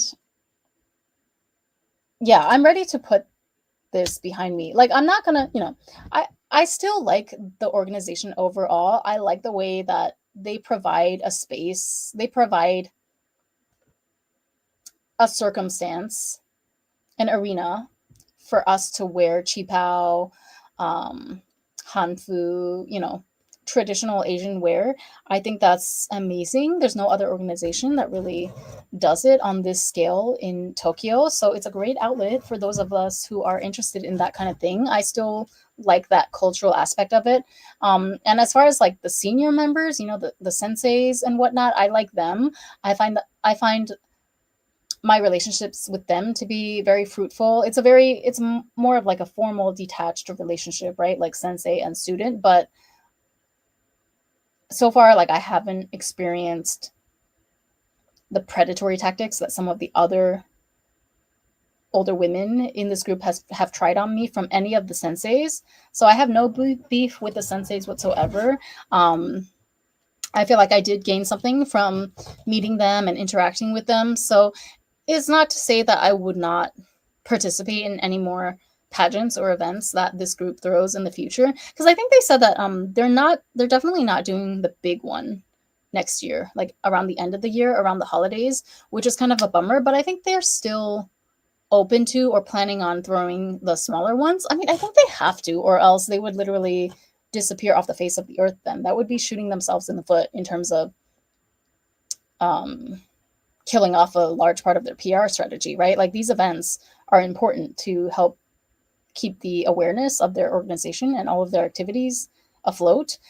So yeah, I think they're still gonna hold some of the smaller events, and I'll probably still attend and participate because I want an excuse to wear more cheap house. You know, you met me at a very Chinese time in my life, type shit. But like as far as relationships with the other contestants, I'm done with that. I feel like I gave it a good shot.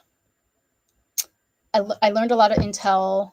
I was able to extract as much information as I could from a lot of those I was able to extract a lot of useful information from those interactions that I was then able to bring here to my YouTube channel to help educate my followers, which I see as a huge plus.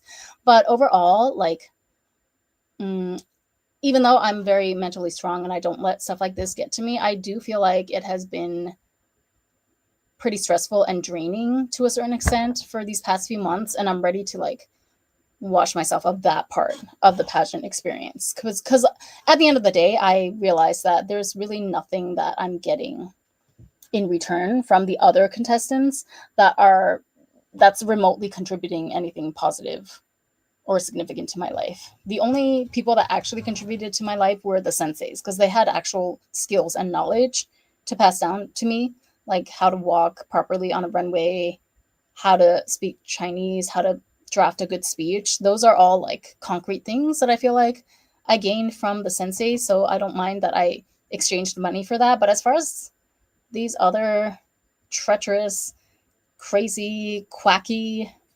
predatory, insecure, unelevated contestants, I'm like, what did I get out of my interactions with them? Except a drained wallet, which is fine because, again, like I said, the dinner dates and everything that I chose to go on with them, that was 100% my choice. But yeah, that's what I'm saying. The social aspect of it, I'm gonna cut down on next year. I don't need to be going to eat dinner and have coffee with these girls every other weekend because they're not really adding anything to my life like that. And I know that sounds harsh, but maybe I would have stuck around. I would have no problem just keeping them around as a drinking, not drinking like alcohol, but as a cafe buddy or as a restaurant buddy. I would have no problem if they didn't try to eventually take something from me in the end in every single scenario. Like it always ended with all three of those scenarios, right?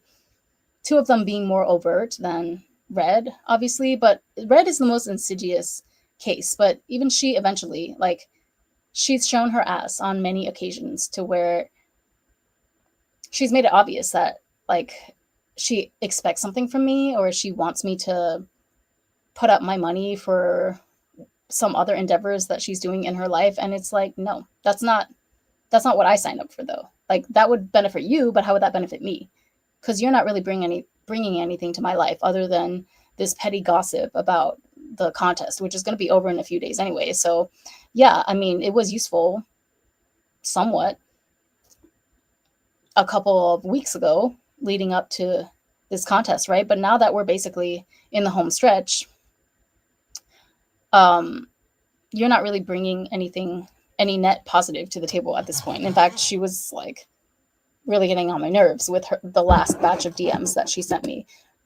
just bashing all the other contestants' looks and just totally unnecessary comments. I don't know. Like, and why do you care if people didn't take walking lessons, right?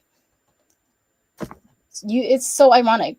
She's complaining about people trying to buy their way into the Grand Prix, but you were trying to buy your way into the Grand Prix in your own style, because you thought that by taking the most walking lessons, by taking $2,000 worth of walking lessons, you thought that you were a shoo-in for the Grand Prix.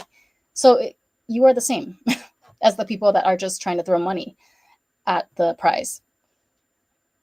Anyway, I'm done. I need to find. I'm going to continue my search. I'm not going to let this get me down. I'm going to keep expanding my horizons. I'm going to be in Dubai on the 5th. Okay, so first of all, I already got my ride figured out. I have a guy that's going to pick me up and treat me to brunch and then bring me to my hotel. And I'm just going to do my own thing from there, as I always do. But yeah. Don't ever let somebody who approaches you first try to convince you that you're the one that has to do backflips and audition for them. If they approach you first, the power dynamic is already set from the beginning. You are the one with the upper hand, all right? Because why would they approach you if you didn't inherently have something that they want? Keep that in mind. Okay, see you later. Bye.